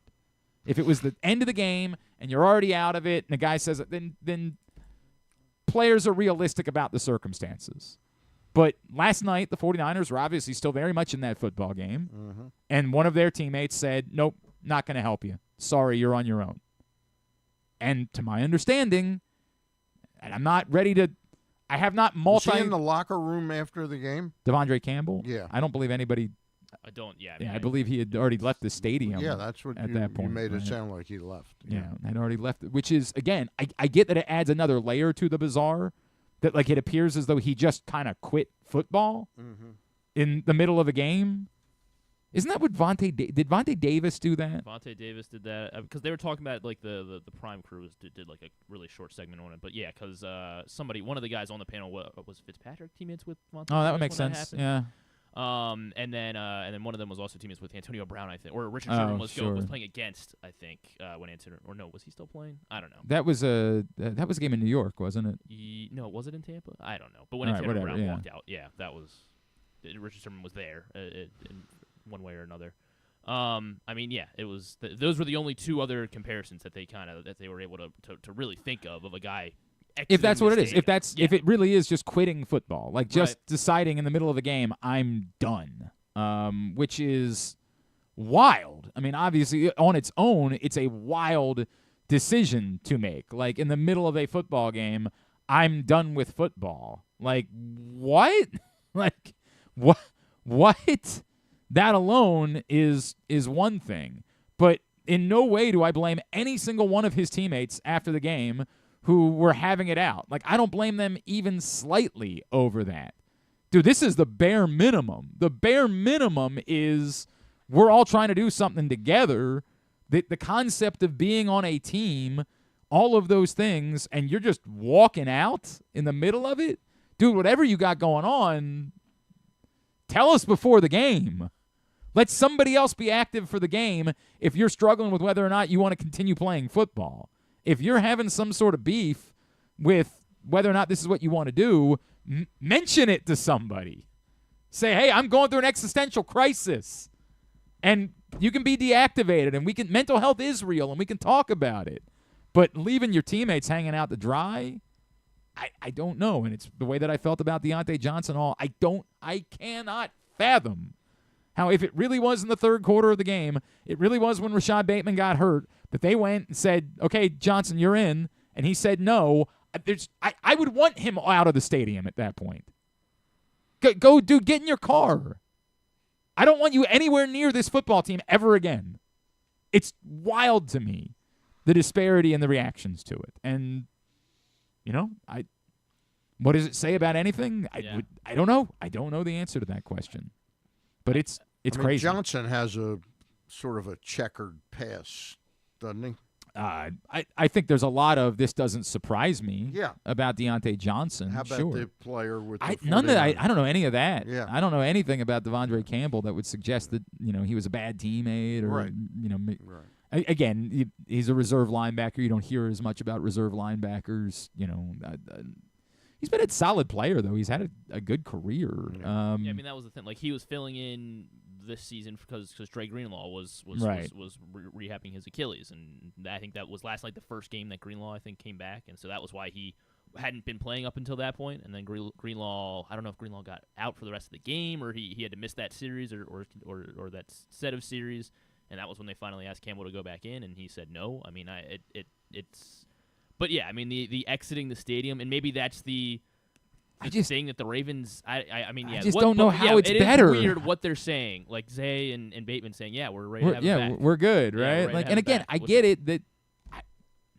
This is really weird, man. Really, really weird. I was gonna say, like, maybe it is because Deontay somehow saved face enough by staying on the and sideline. getting in front of everybody. And I keep coming back to that. I would like to know if there was and so the Raven and contrition. If there is truth to that, the Ravens know the Steelers are on deck next week, and they don't want him to somehow end up in Pittsburgh, and that's why they're gonna sit this out and hang on for. I keep coming back to how crazy that seems to me. Yeah. How nuts that seems to me. That like a guy that's been poisoned is what you're worried about. Like the guy that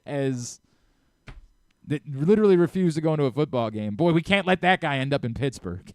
It's gone so well in every other place that he's been. How dare? And I get that somebody would say, yes, but Mike Tomlin is apparently like the Nobel Peace Prize winner of coaches. Like what he's been able to do in making things work with all of these dudes. By the way, I also watched the second episode of Hard Knocks.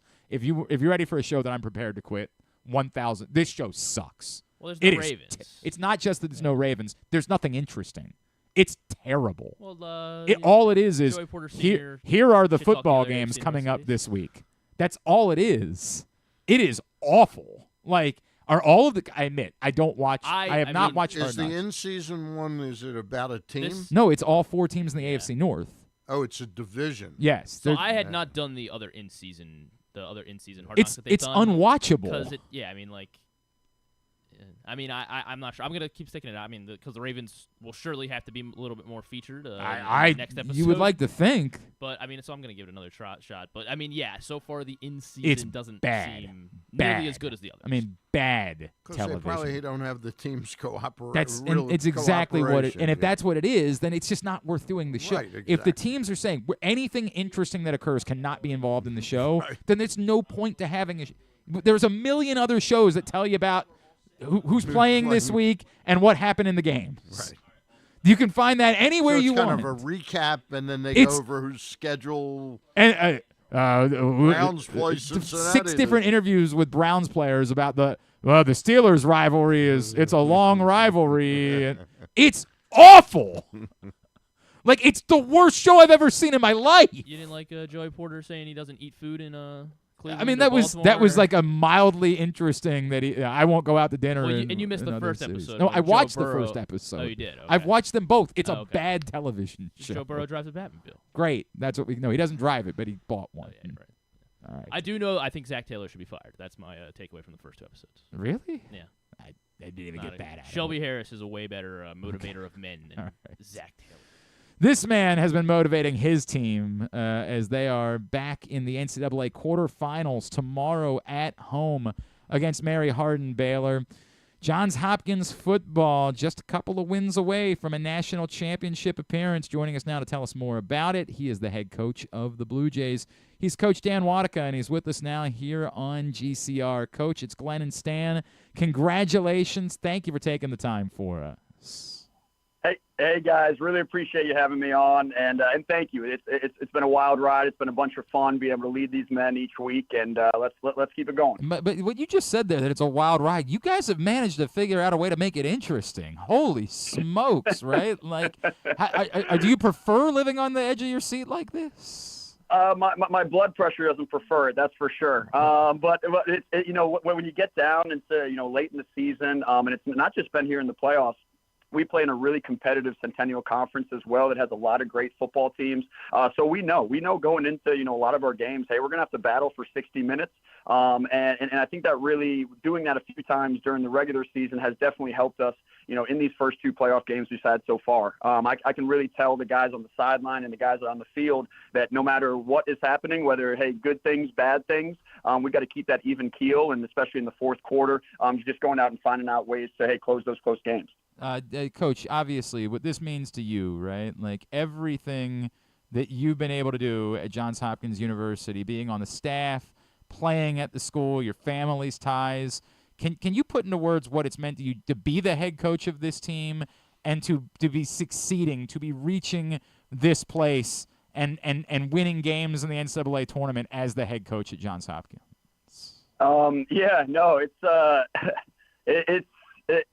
It means the world, to be honest with you. And it still feels surreal at times, to be totally honest with you. Just what this program has meant to me and my family, what Coach Margraf was able to do here and getting it to the level that it is at, and just what he's done, for so many people and so many of my best friends, personally, professionally. It absolutely means the world that I'm able to, lead these guys out there every Saturday. And at the end of the day, like I'm really just trying to give these guys the experience that me and my friends had when we played here for Coach Margraf. So it's truly just an extension of his legacy and trying to keep this thing at the very top level, how he left it. Coach, I was going to ask you about Jim Margraf. Is there some lasting imprint that he's not just had on you, but that filters down to the team, even though he's been gone for a couple of years now? Oh, 1,000,000%. I think maybe the guys are tired of how many times I quote Coach Margraf in my, either pregame or post-practice meetings. He is totally living through this program still to this day. And we have a tradition here now that the previous head coach, Greg Camara, started. Coach Margraf, he played and wore number 3 when he was here at Hopkins. And we all know Coach Margraf, he would have been mortified if we decided to retire the number 3 jersey. He wouldn't have allowed it. So we have a tradition now that each spring our players will vote on who gets to wear number 3 for the next season. And this year it's Cole Peters, who's a senior captain for us, linebacker, unbelievable talent, but even unbelievable person as well. He's a mechanical engineer. He's part of the ROTC Army program here at Hopkins as well, and truly embodies, what pride and poise football is here at Johns Hopkins. So that's just one example of, as I said, so many times I'm rattling off quotes from Coach Margraf to the guys that are still standing true today.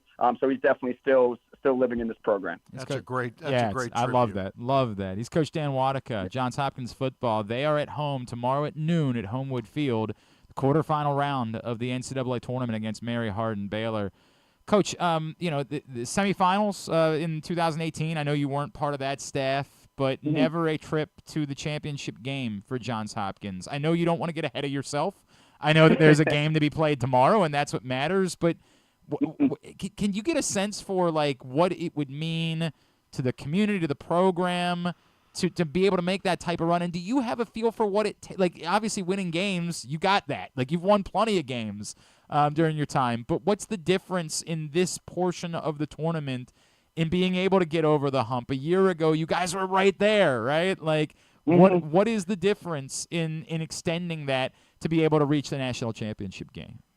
Yeah, no, I think it's just really taking things day by day and game by game. And then, like you mentioned at the beginning, really not looking too far ahead. And thankfully, we've been able to go on a couple runs here, especially over the last 15 years. But, last year going to the quarterfinals.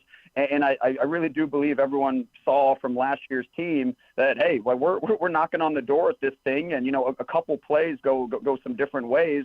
And, hey, we can advance. And so I think, really going after last year's success, we had a lot of guys returning, a lot of great, rising senior leadership. They can taste it. They see the big opportunity that they have right here, and it's going to be a big test tomorrow. There's no doubt about that. Definitely can't look ahead. Past Mary Hardin Baylor, such a prestigious program, and they have a lot of playoff experience too. But I really do, especially this season, our guys realize, hey, if it's a competitive game in the fourth quarter, we just got to find a way to win. Doesn't matter how pretty it's going to be, but we just have to find a way to, close those games out and just continue on another week. It's funny because before the tournament, you guys had kind of been pacing everybody in the weeks leading up to that, right? Did you know that your team was built for those moments in the fourth quarter, or did you need to see that here in the NCAA tournament to know that whatever it takes aspect, that if it's ugly, if we just have to come up with a big turnover late in the game, did you know that they had that in their DNA? Yeah, absolutely. No, absolutely, because we did early on in the season and in the middle of the season too have a lot of close games against a lot of teams in our league. So I really do think that has helped us out in the playoffs here. I knew, from a staff perspective, seeing their confidence and calm at the end of these games. And most importantly, I already mentioned our senior leadership. I think we have the best leadership in the country. I mean, we just have a lot of really mature guys that are keeping guys even keeled in those high stress situations at the end of the game. So I've been really excited just to see these guys close out. And as I said, just continue on another week at a time. Coach, what does your team have to do to win the game tomorrow? Yeah, absolutely. I mean, we have to limit, their explosive plays. That they are a really explosive offense. That they have a lot of great guys running around that can make big time plays. A lot of, they spread the ball around to various different receivers. They have 2 amazing running backs that can make guys miss.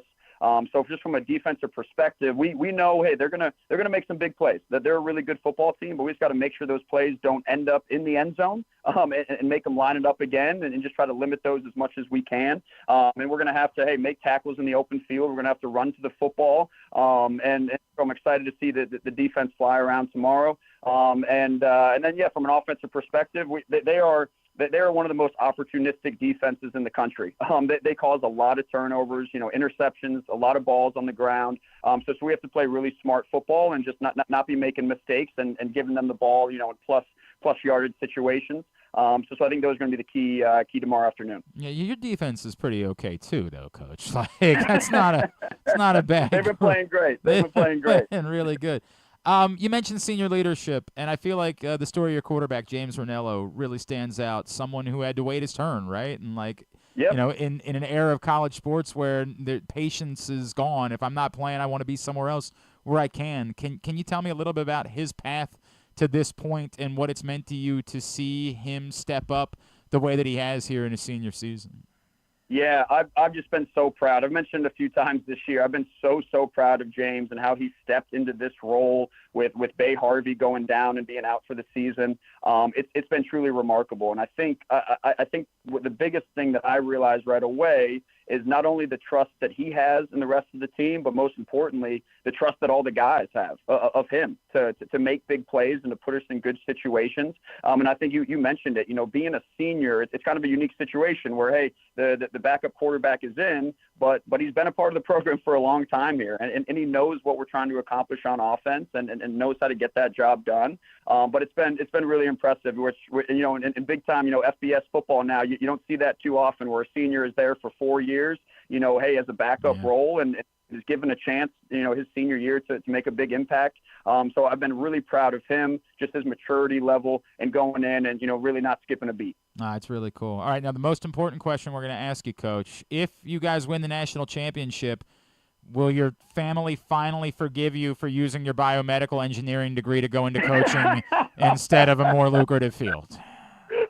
I hope so. I hope we've gotten past that at this point. But that's another funny story with Coach Margraf. I came into his office here right after my junior season, and I let him know that, hey, Coach, I think I might want to get into coaching. I've really been thinking about it. And he immediately told me to get the heck out of his office, that he's not letting me use my biomedical engineering degree to coach football. And he said, come back in a week. If you're still interested, we'll talk. And unfortunately, I did come back in a week, and the rest is history. So, but it's been a really, really amazing time here at Hopkins, and couldn't be more proud of, hey, where the program is getting to, and just want, as I said, want to do those things, the same things that Coach Margraf did for us when we were playing. Well, look, the success is obvious, and the continuity that you've been able to keep going here in your first season as head coach. We can't wait to see what's next. Tomorrow noon, they could use your support over at Homewood Field as the Blue Jays take on Mary Hardin Baylor in the quarterfinal round of the NCAA tournament. Coach, really appreciate taking the time. You keep winning. We're going to need to keep doing this. I'm here. No, I appreciate that. I hope as well. Hope we can keep this thing rolling. No doubt about it. Thank you, Coach. Good luck. Hey, thank you so much. Have a good one, guys. And you make a great point. They could use some fans out there tomorrow. 100%, right? It's a cool thing. You got a Saturday where you and your family looking for something to do. NCAA tournament quarterfinal game. Right at Homewood Field. And I'm sure they got hot dogs and hot chocolate. 100%, right? So get over and support the Blue Jays. Thanks to Coach Dan Wodicka. Yeah, I saw that. He was a biomedical engineering major at Johns Hopkins, and he used it to become a football coach. That's the kind of stuff you get on the GCR program. Yeah, that's the difference. That is good question. Look, Bill Belichick had his press conference yesterday, and it's real. Like there's no going back now. It's happening. There was some murmurs on the internet. Apparently, the buyout is really bizarre, where it's a $10 million buyout, but only until next June. It's basically just a buyout that protects him from being hired by an NFL team in this cycle specifically. Gotcha. So if a year from now, he's like, an NFL team wanted to hire Bill Belichick, it's only a $1 million buyout at that point. Right.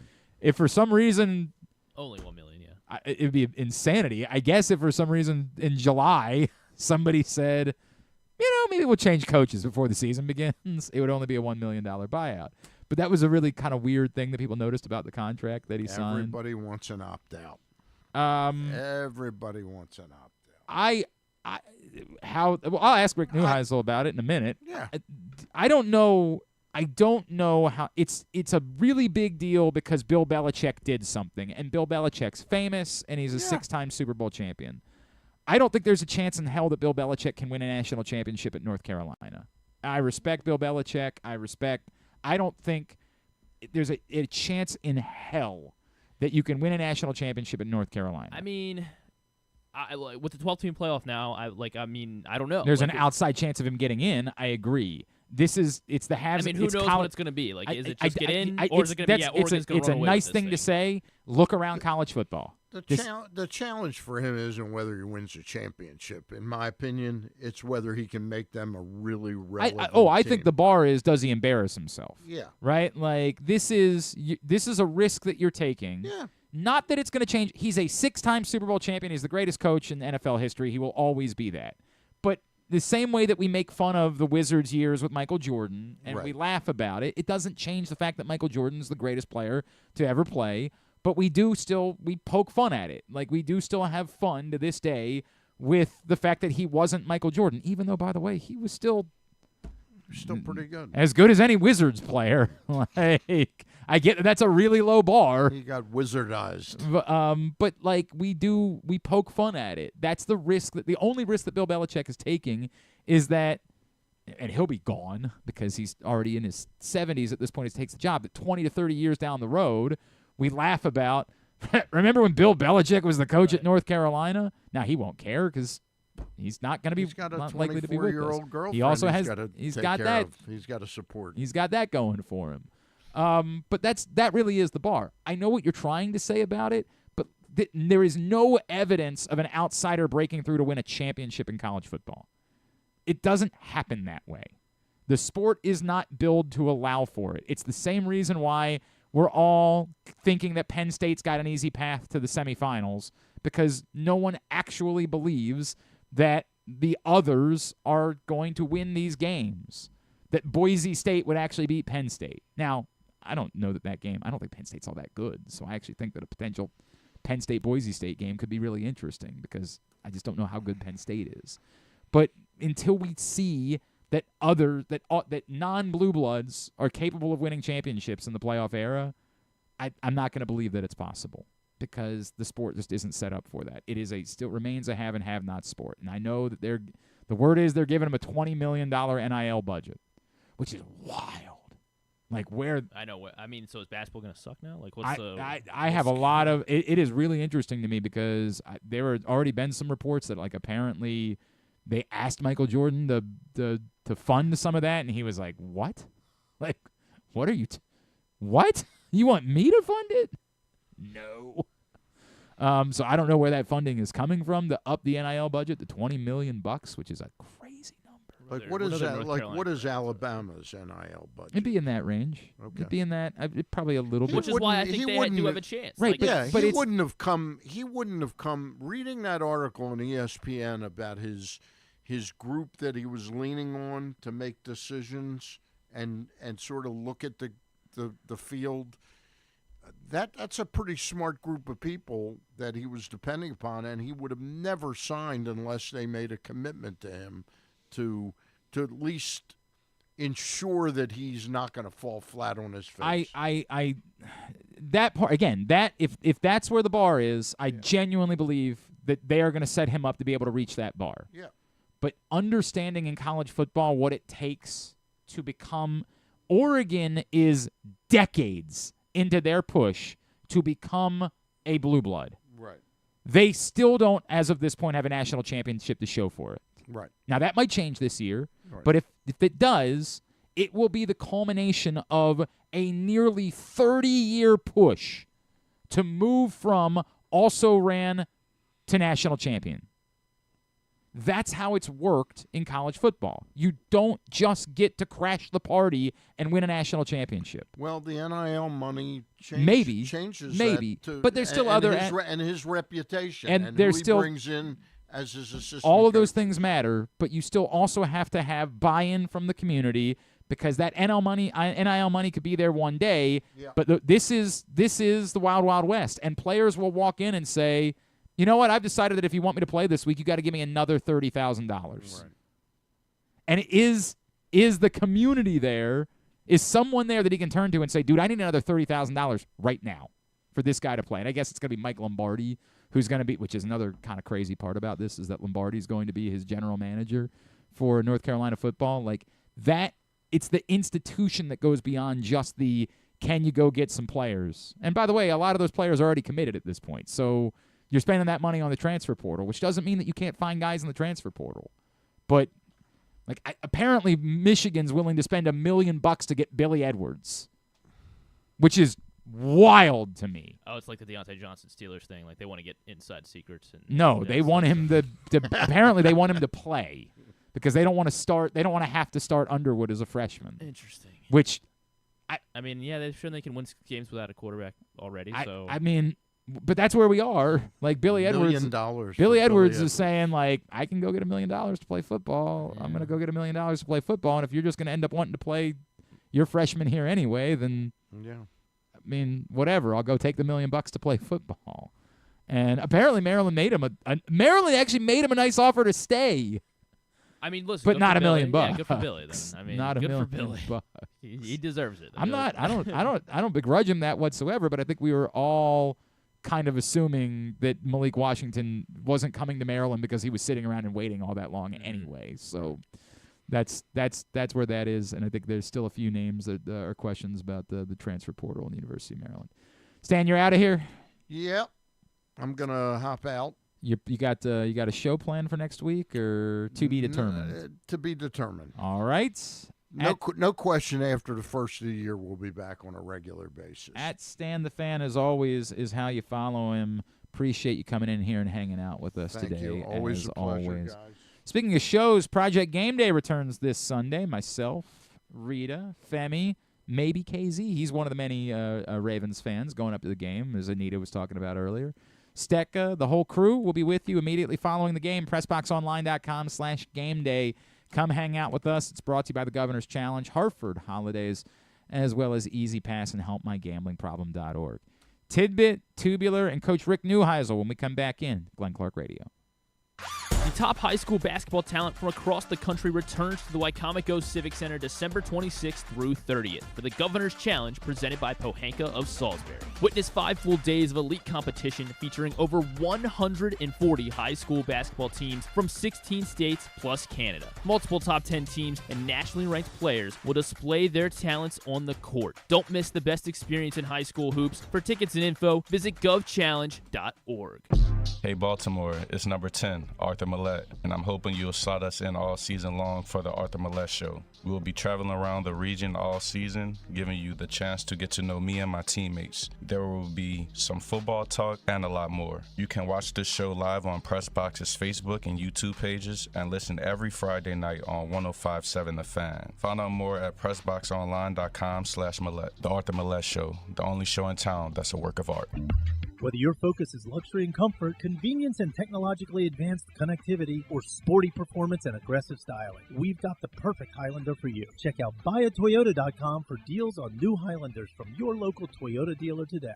The ultimate fan experience awaits you at Sports and Social Maryland. See how we're raising the sports bar with our massive 100-foot media wall featuring 40 HD TVs and a 47-foot big screen. Bet on your favorite teams and this year's biggest events at the FanDuel Sportsbook while enjoying your favorite beers and cocktails, plus our delicious takes on bar food classics. Visit Sports and Social at Live Casino and Hotel Maryland at Arundel Mills. Must be 21. Gambling problem? Call 1-800-GAMBLER.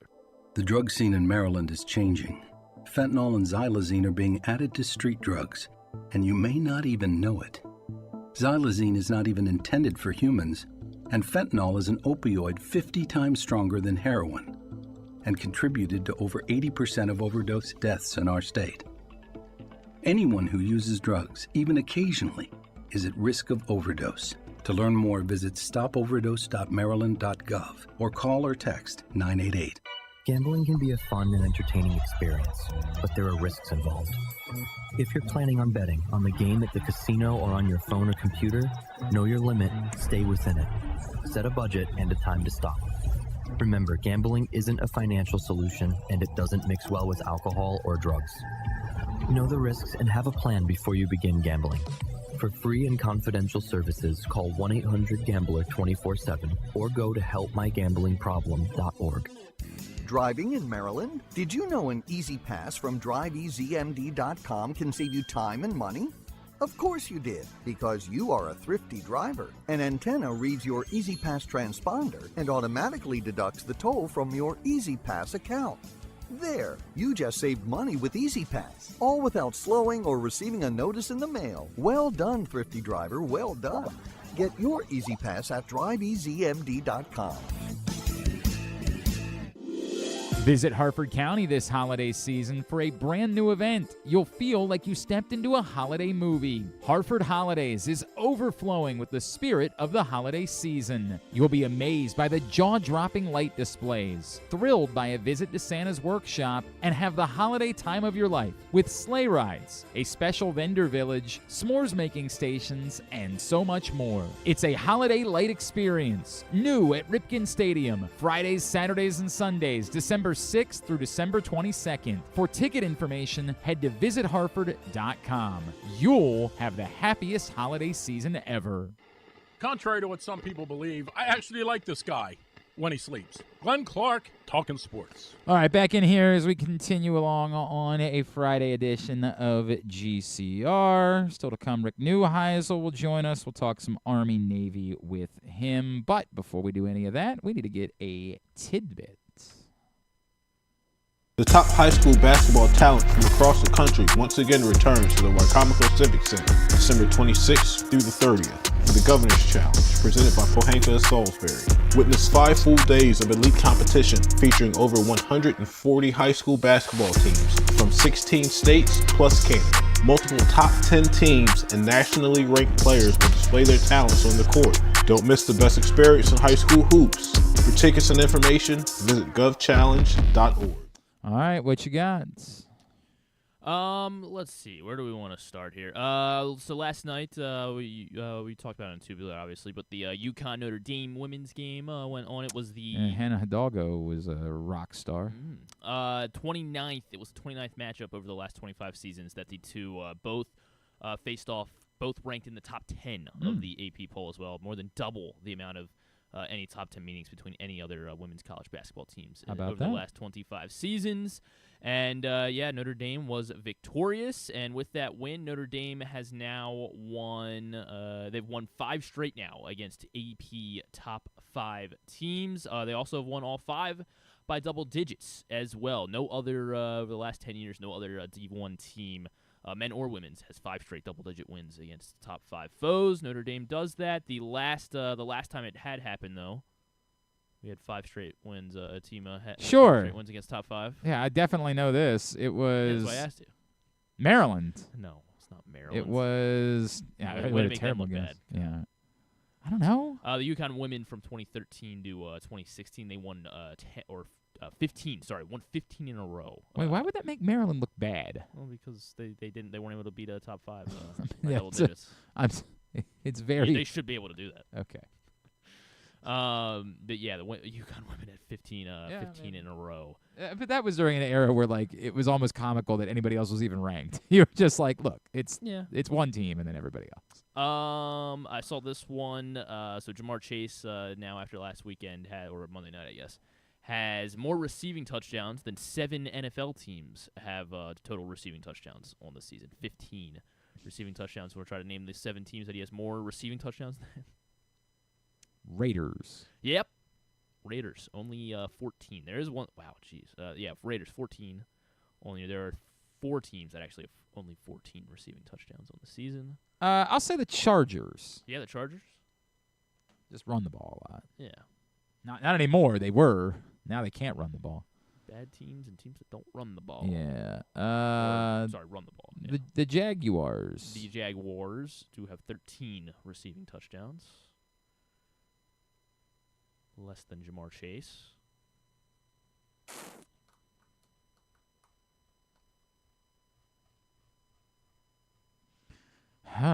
The Jets.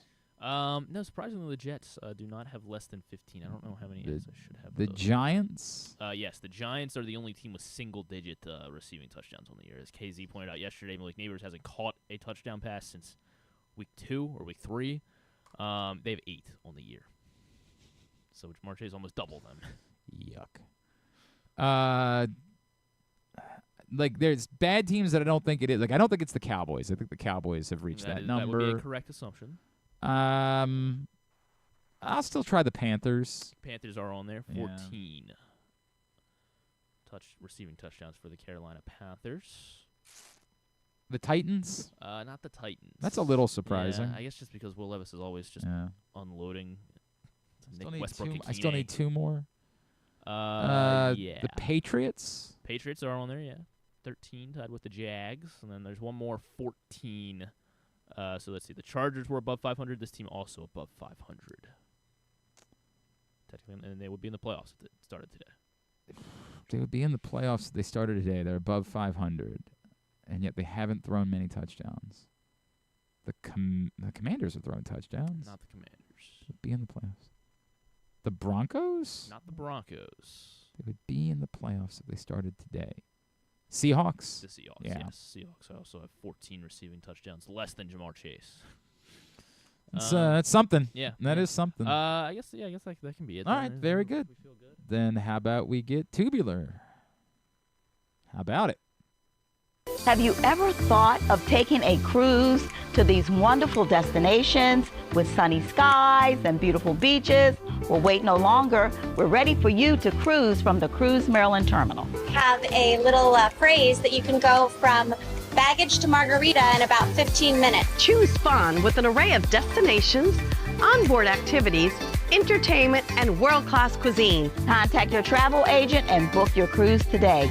Let your adventure begin. All right, here's what's coming up this weekend, totally tubular-wise, and it's a lot. Nothing really tonight that matters, so we'll just skip ahead to tomorrow. Tomorrow, CBS for Army-Navy, 3 o'clock down in Landover. As we mentioned, Hopkins playing in the quarterfinals against Mary Hardin Baylor. That's at noon on ESPN+. Also on ESPN+ tomorrow night. Catholic Clash, Loyola, Mount St. Mary's, 7 o'clock. I don't think that's what they actually call it. What do they call it? They have a name for that rivalry because it's the Jesuits. It's not even Catholic. Yeah, it's but Jesuit. Is that not what Patrick Maybe called it's it, what he though? called it. I don't know. But it's actually one of the longest-standing rivalries in the entire country. Loyola, Mount St. Mary's tomorrow night, 7 o'clock.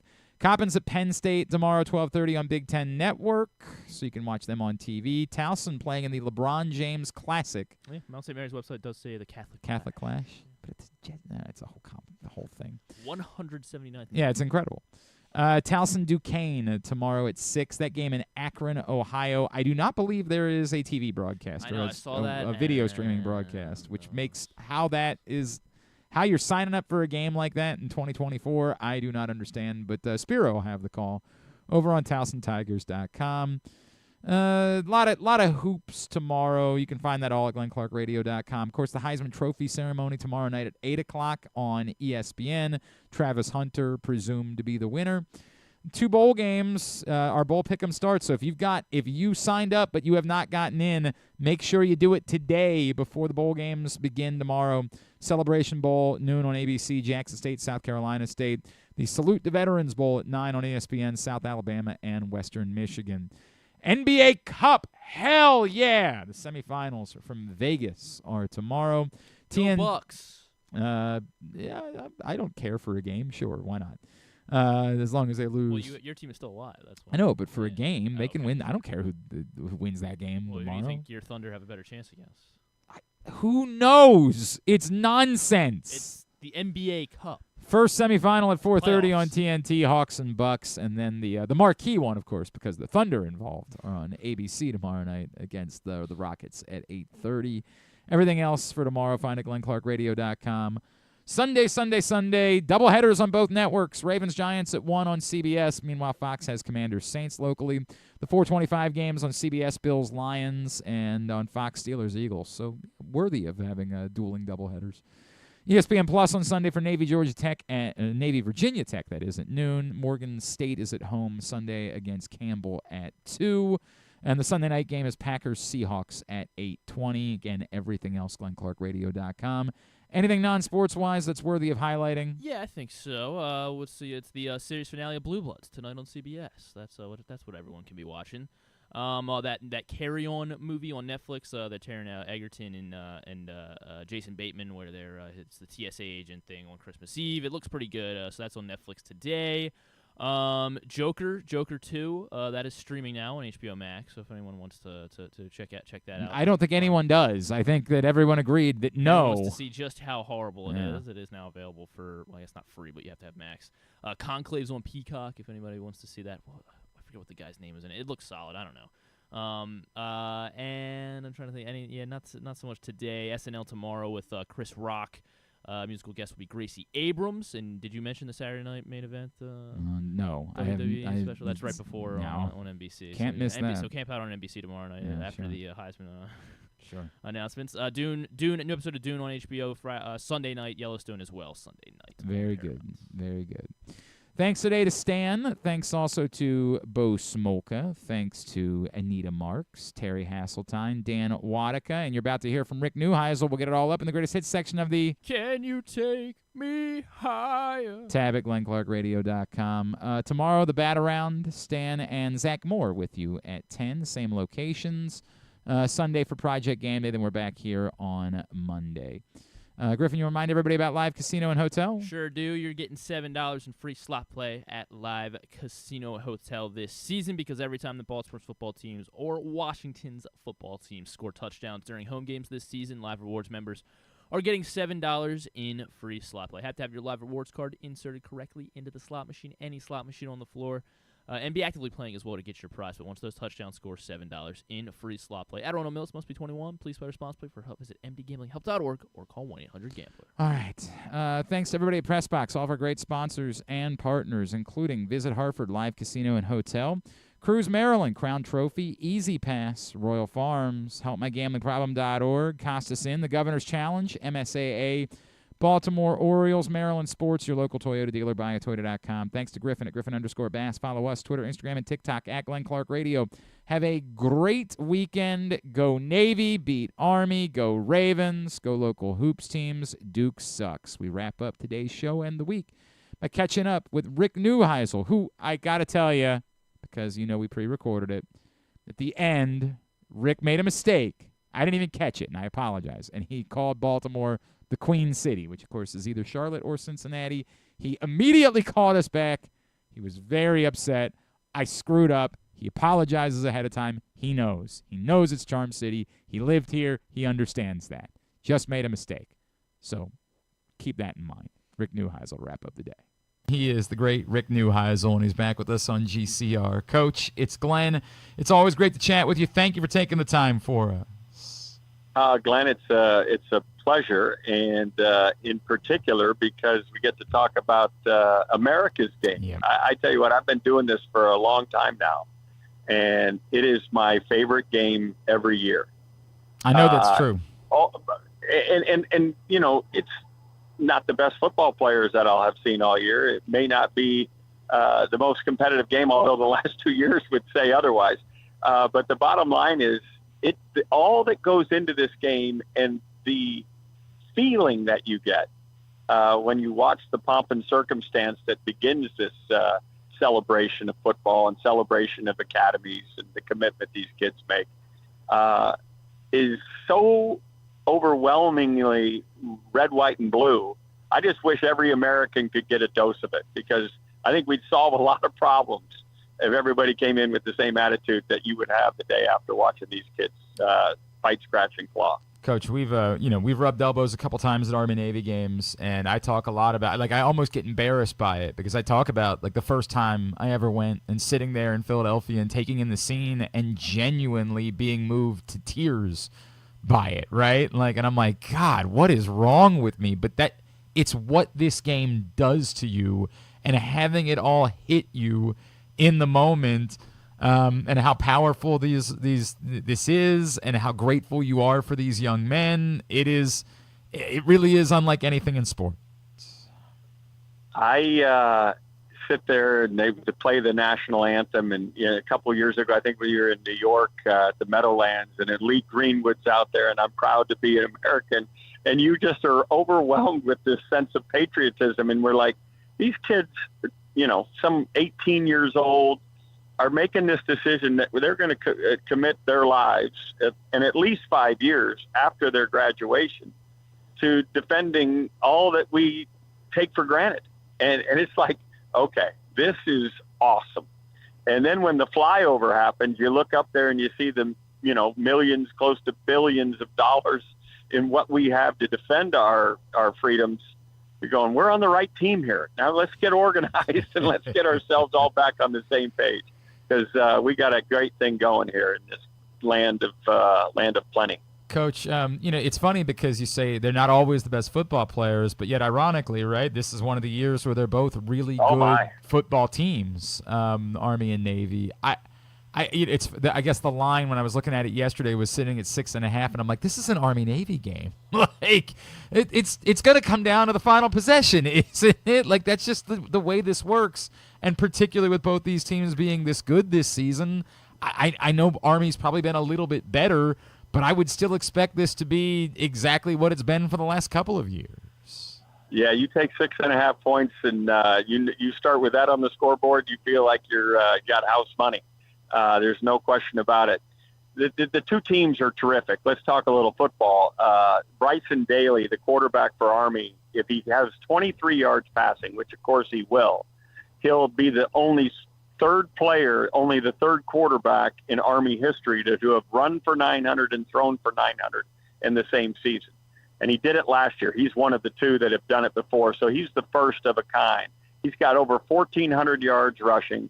They're number one in the country in time of possession, so they can play keep away.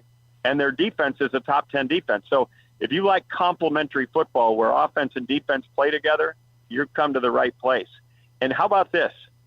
Army won the first conference championship ever by either of these two teams, by beating Tulane last week and getting their American Conference title in year one of their membership. And in that game, they didn't punt, they didn't have a penalty, they didn't have a turnover, and they didn't have an incomplete pass. That I don't think I've ever seen before. That's decent. That's not bad. It's efficient if you can do it. Rick Neuheisel with us here on GCR. Coach, with that said, right, like I know that a lot of people will look at that. We'll look at the two results against Tulane in particular and use that as a way to show, hey, this is how we know Army is definitively better. We also know that, Navy went through a quarterback injury late in the season, and earlier on in the year, they were looking like kind of a machine themselves up until the Notre Dame game. Like, I get the numbers probably are a bit better for Army, but like, we saw what Navy did to Memphis earlier this year. That was only close because of, an onside kick at the end of the game that kind of changed things. I still think that this is a Navy team that, with Blake Horvath on the field on Saturday, is pretty competitive with Army. No question about it. First of all, the coaches know each other backwards and forwards. The new head coach at Navy, now this is his second year, Brian Newberry, was a guy from Kennesaw State. And at Kennesaw State, when he was there being the defensive coordinator, Cody Worley, the offensive coordinator for Army, was the quarterback coach there. So they know each other back and forth. Kenny Niumatalolo, the former Navy coach, who Bryant Newberry came and became the defensive coordinator for, was a Paul Johnson disciple, which is where Jeff Monken cut his teeth. So this is a, we know everything about the other team type of thing. The newcomer to this is the new offensive coordinator to Navy, with a guy by the name of Drew Cronick, who came from Mercer, where they ran a lot of elements of wing T football. Now, he knew he had to do some different things, so now as with Blake Horvath, they call it the swing T. So this is going to be really fun. And Blake Horvath, if he's healthy, and by all accounts he's going to be ready to go, this makes for a much bigger challenge than it would have otherwise been for the Black Knight defense. 100%, and that's the story that he's ready to go. And look, you mentioned Bryson Daly and throwing the ball, but like Blake Horvath has thrown the ball in a way that, it's almost effort. Like, it kind of blows my mind every time I watch him play. I say, how is he at Navy? Like, how he looks like he could play anywhere. Yeah, no, he's a good player. When you listen, they don't throw often. These teams have to be built another way because of their size restrictions. They're not going to be as big as some of the teams that they play, so they have to play, option football at times. But when you look at how they're put together, you got to be really proud of how they go about it. And both these quarterbacks, I mean, you may not see yards in the leaders, but when you look at yards per attempt, I think Daly is 11.2 and Horvath is 9.8, which would put him in the top 5 in the country. So against other starting quarterbacks. So really, really efficient teams. Coach, can you speak to, it's funny because you brought up Ken Niumatalolo, and one of my favorite people in all of sports. And one of the great guys in all the world. Yep. The best. And we were talking to him earlier this week. And he talked about, like, as much as he loves this game, that it is. There's a burden that comes along with being a head coach in this game and knowing that you're defined by it. And frankly, it's the reason why he's not the Navy coach anymore, despite the fact that he owned this series for a long time. Can you speak to, like, as much as we all celebrate this game, the significance? Brian Newberry's only in his second season. He's got to be feeling the heat about this, despite all of the success that he had here this year at Navy. Well, that pressure goes all the way up the ladder, right? I think, is it Chet Gladchuk? Yes. Is the athletic director there at Navy. He fired Kenny Niumatalolo after the game. Yep. And Kenny, trying to, bring some calm to the situation, said, Chet, let's wait. Let's just relax. Now, ultimately, it led to a change, but that's how emotional this game is and how important the game is. My first Army-Navy experience was back when I was out of coaching, and I had the time. So my wife and I went with my sister and her husband. We all came to Philadelphia to take the game in, and we just happened to stay at the same hotel where the Army personnel were, and they were all staying. And after a couple of drinks, you can imagine the loose lips out there, and they got it. This is before Jeff Monken got there, and it was a 14-game losing streak, and they were going, this can't go on anymore. And I just kept hearing it, and I'm going, wow, this is really emotional. This isn't just a reunion. This is a battle deluxe, and the stakes are high. And when you get out there and you get lucky enough to be down on the sideline before the festivities begin, and you see all the dignitaries, meaning these military leaders, this is no picnic. This is no celebration. This is warfare for 60 minutes in shoulder pads, and then we'll get on back to the same team. But this is serious stuff, so the stakes are high. All right, Coach, well, since I have you, I got to run a couple of these by you real quick. Is Bill Belichick to North Carolina as seismic for the sport as everyone is trying to make it out to be? Or, you know, is it a coach taking a job that just happens to be a little bit more famous than your average coach that joins the ACC? I think both can be true. Okay. I mean, and we'll wait and see if it's seismic. I don't know that we can make that determination yet. You know, Jimmy Johnson, the old Cowboy coach, Dolphin coach, who coached at Miami and Oklahoma State before that, said college football and NFL have one thing in common. That's the shape of the ball. So I know we've moved to a more transactional game in college, but it still remains to be seen whether Bill Belichick will resonate with college guys. I know Deion's had an amazing impact at Colorado, but there's going to be a lot of work that goes in whether or not he's going to be able to fit the bill as a recruiter, and especially when people can leave if they've been given tough love. You know, I don't know that is a fit. Now we'll wait and see. And then the other component is North Carolina is part of the ACC. And the ACC, for all its virtues, doesn't have the same money, meaning the same war chest that the SEC or the Big Ten have. So if he's going to the gunfight with a knife, meaning in terms of NIL resources, then I don't care who you are. You're not going to be as successful as otherwise you could have been. Oregon comes into the playoff as the only undefeated, the best team in the country. Is there separation, though, or is this still, very much almost anyone's to win? Well, for all their hard work and being the only undefeated team, they get the winner of the Tennessee-Ohio State game. That's tough. I mean, the seeding of this is preposterous. We understand why they did it. It was a concession to the other power conferences, notably the ACC and the Big 12. And at the time they made the deal, it was also the Pac-12. But the way it's worked out, we're not being fair to the 1 seed. Right now, the 6 seed, if Penn State, who lost to Oregon, beats SMU in a home game, they're going to get to play Boise State. And that, to me, when you compare that to playing Ohio State, is a completely different deal. Yep. And yet that's the way the field is laid out. So I think there's going to be some major tweaks to it. Oregon clearly is the best team because they played the best. And the guy that I would pick first if we had a college football draft and I was picking another college football team would be Dillon Gabriel. He just makes so few mistakes. He's a coach's dream at quarterback. Do you think it's going to be 16 here before too long for the playoff? Here is the old wise guy said, the answer's money. Now, what was the question? Yeah. The answer, of course, is yes. Yeah, that's what I figured.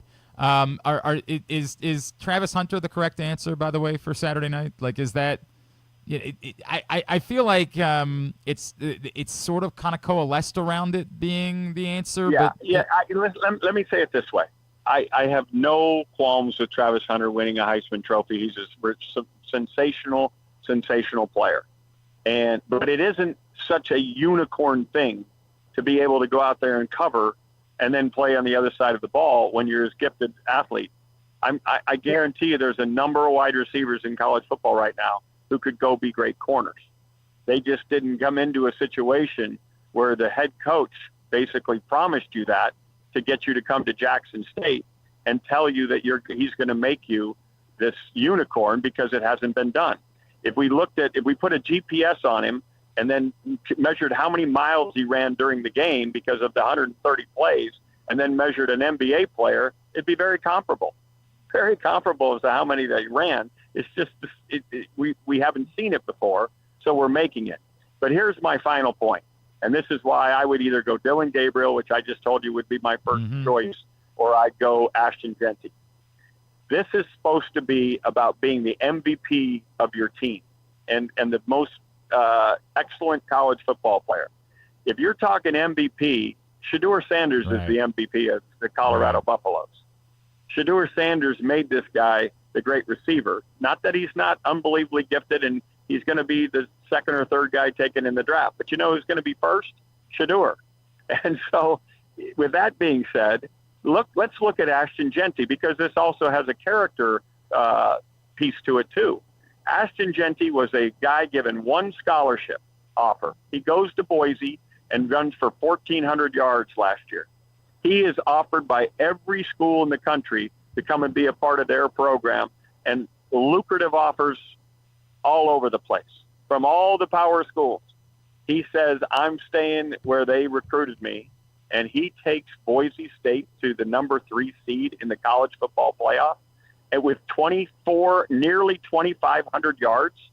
I mean, you saw Cam Scatteraboo, the kid for Arizona State, who's also could have been in New York. That kid has 930 yards less than Ashton Genty. 930. That's like a season. That is an incredible undertaking. So while I think Hunter's going to win, I think we missed on it. Coach, great stuff as always. I can't wait for this time next year where you're here back in Baltimore for the Army-Navy game. We will. I can't wait either. I was in Baltimore for Thanksgiving this year. I came down with my good friends, the Hodge Mahallases, who live out there at Hunt Valley. Okay. And it was fun to be back in town and hanging out in the Queen City. Awesome deal, man. Well, we look forward to having you back here next year. We'll look forward right now to CBS and CBS Sports Network's coverage of Army-Navy, America's game this Saturday. Coach Rick Neuheisel, you're the best, my friend. Thank you for taking the time See for you, us, buddy. as always. Bye-bye.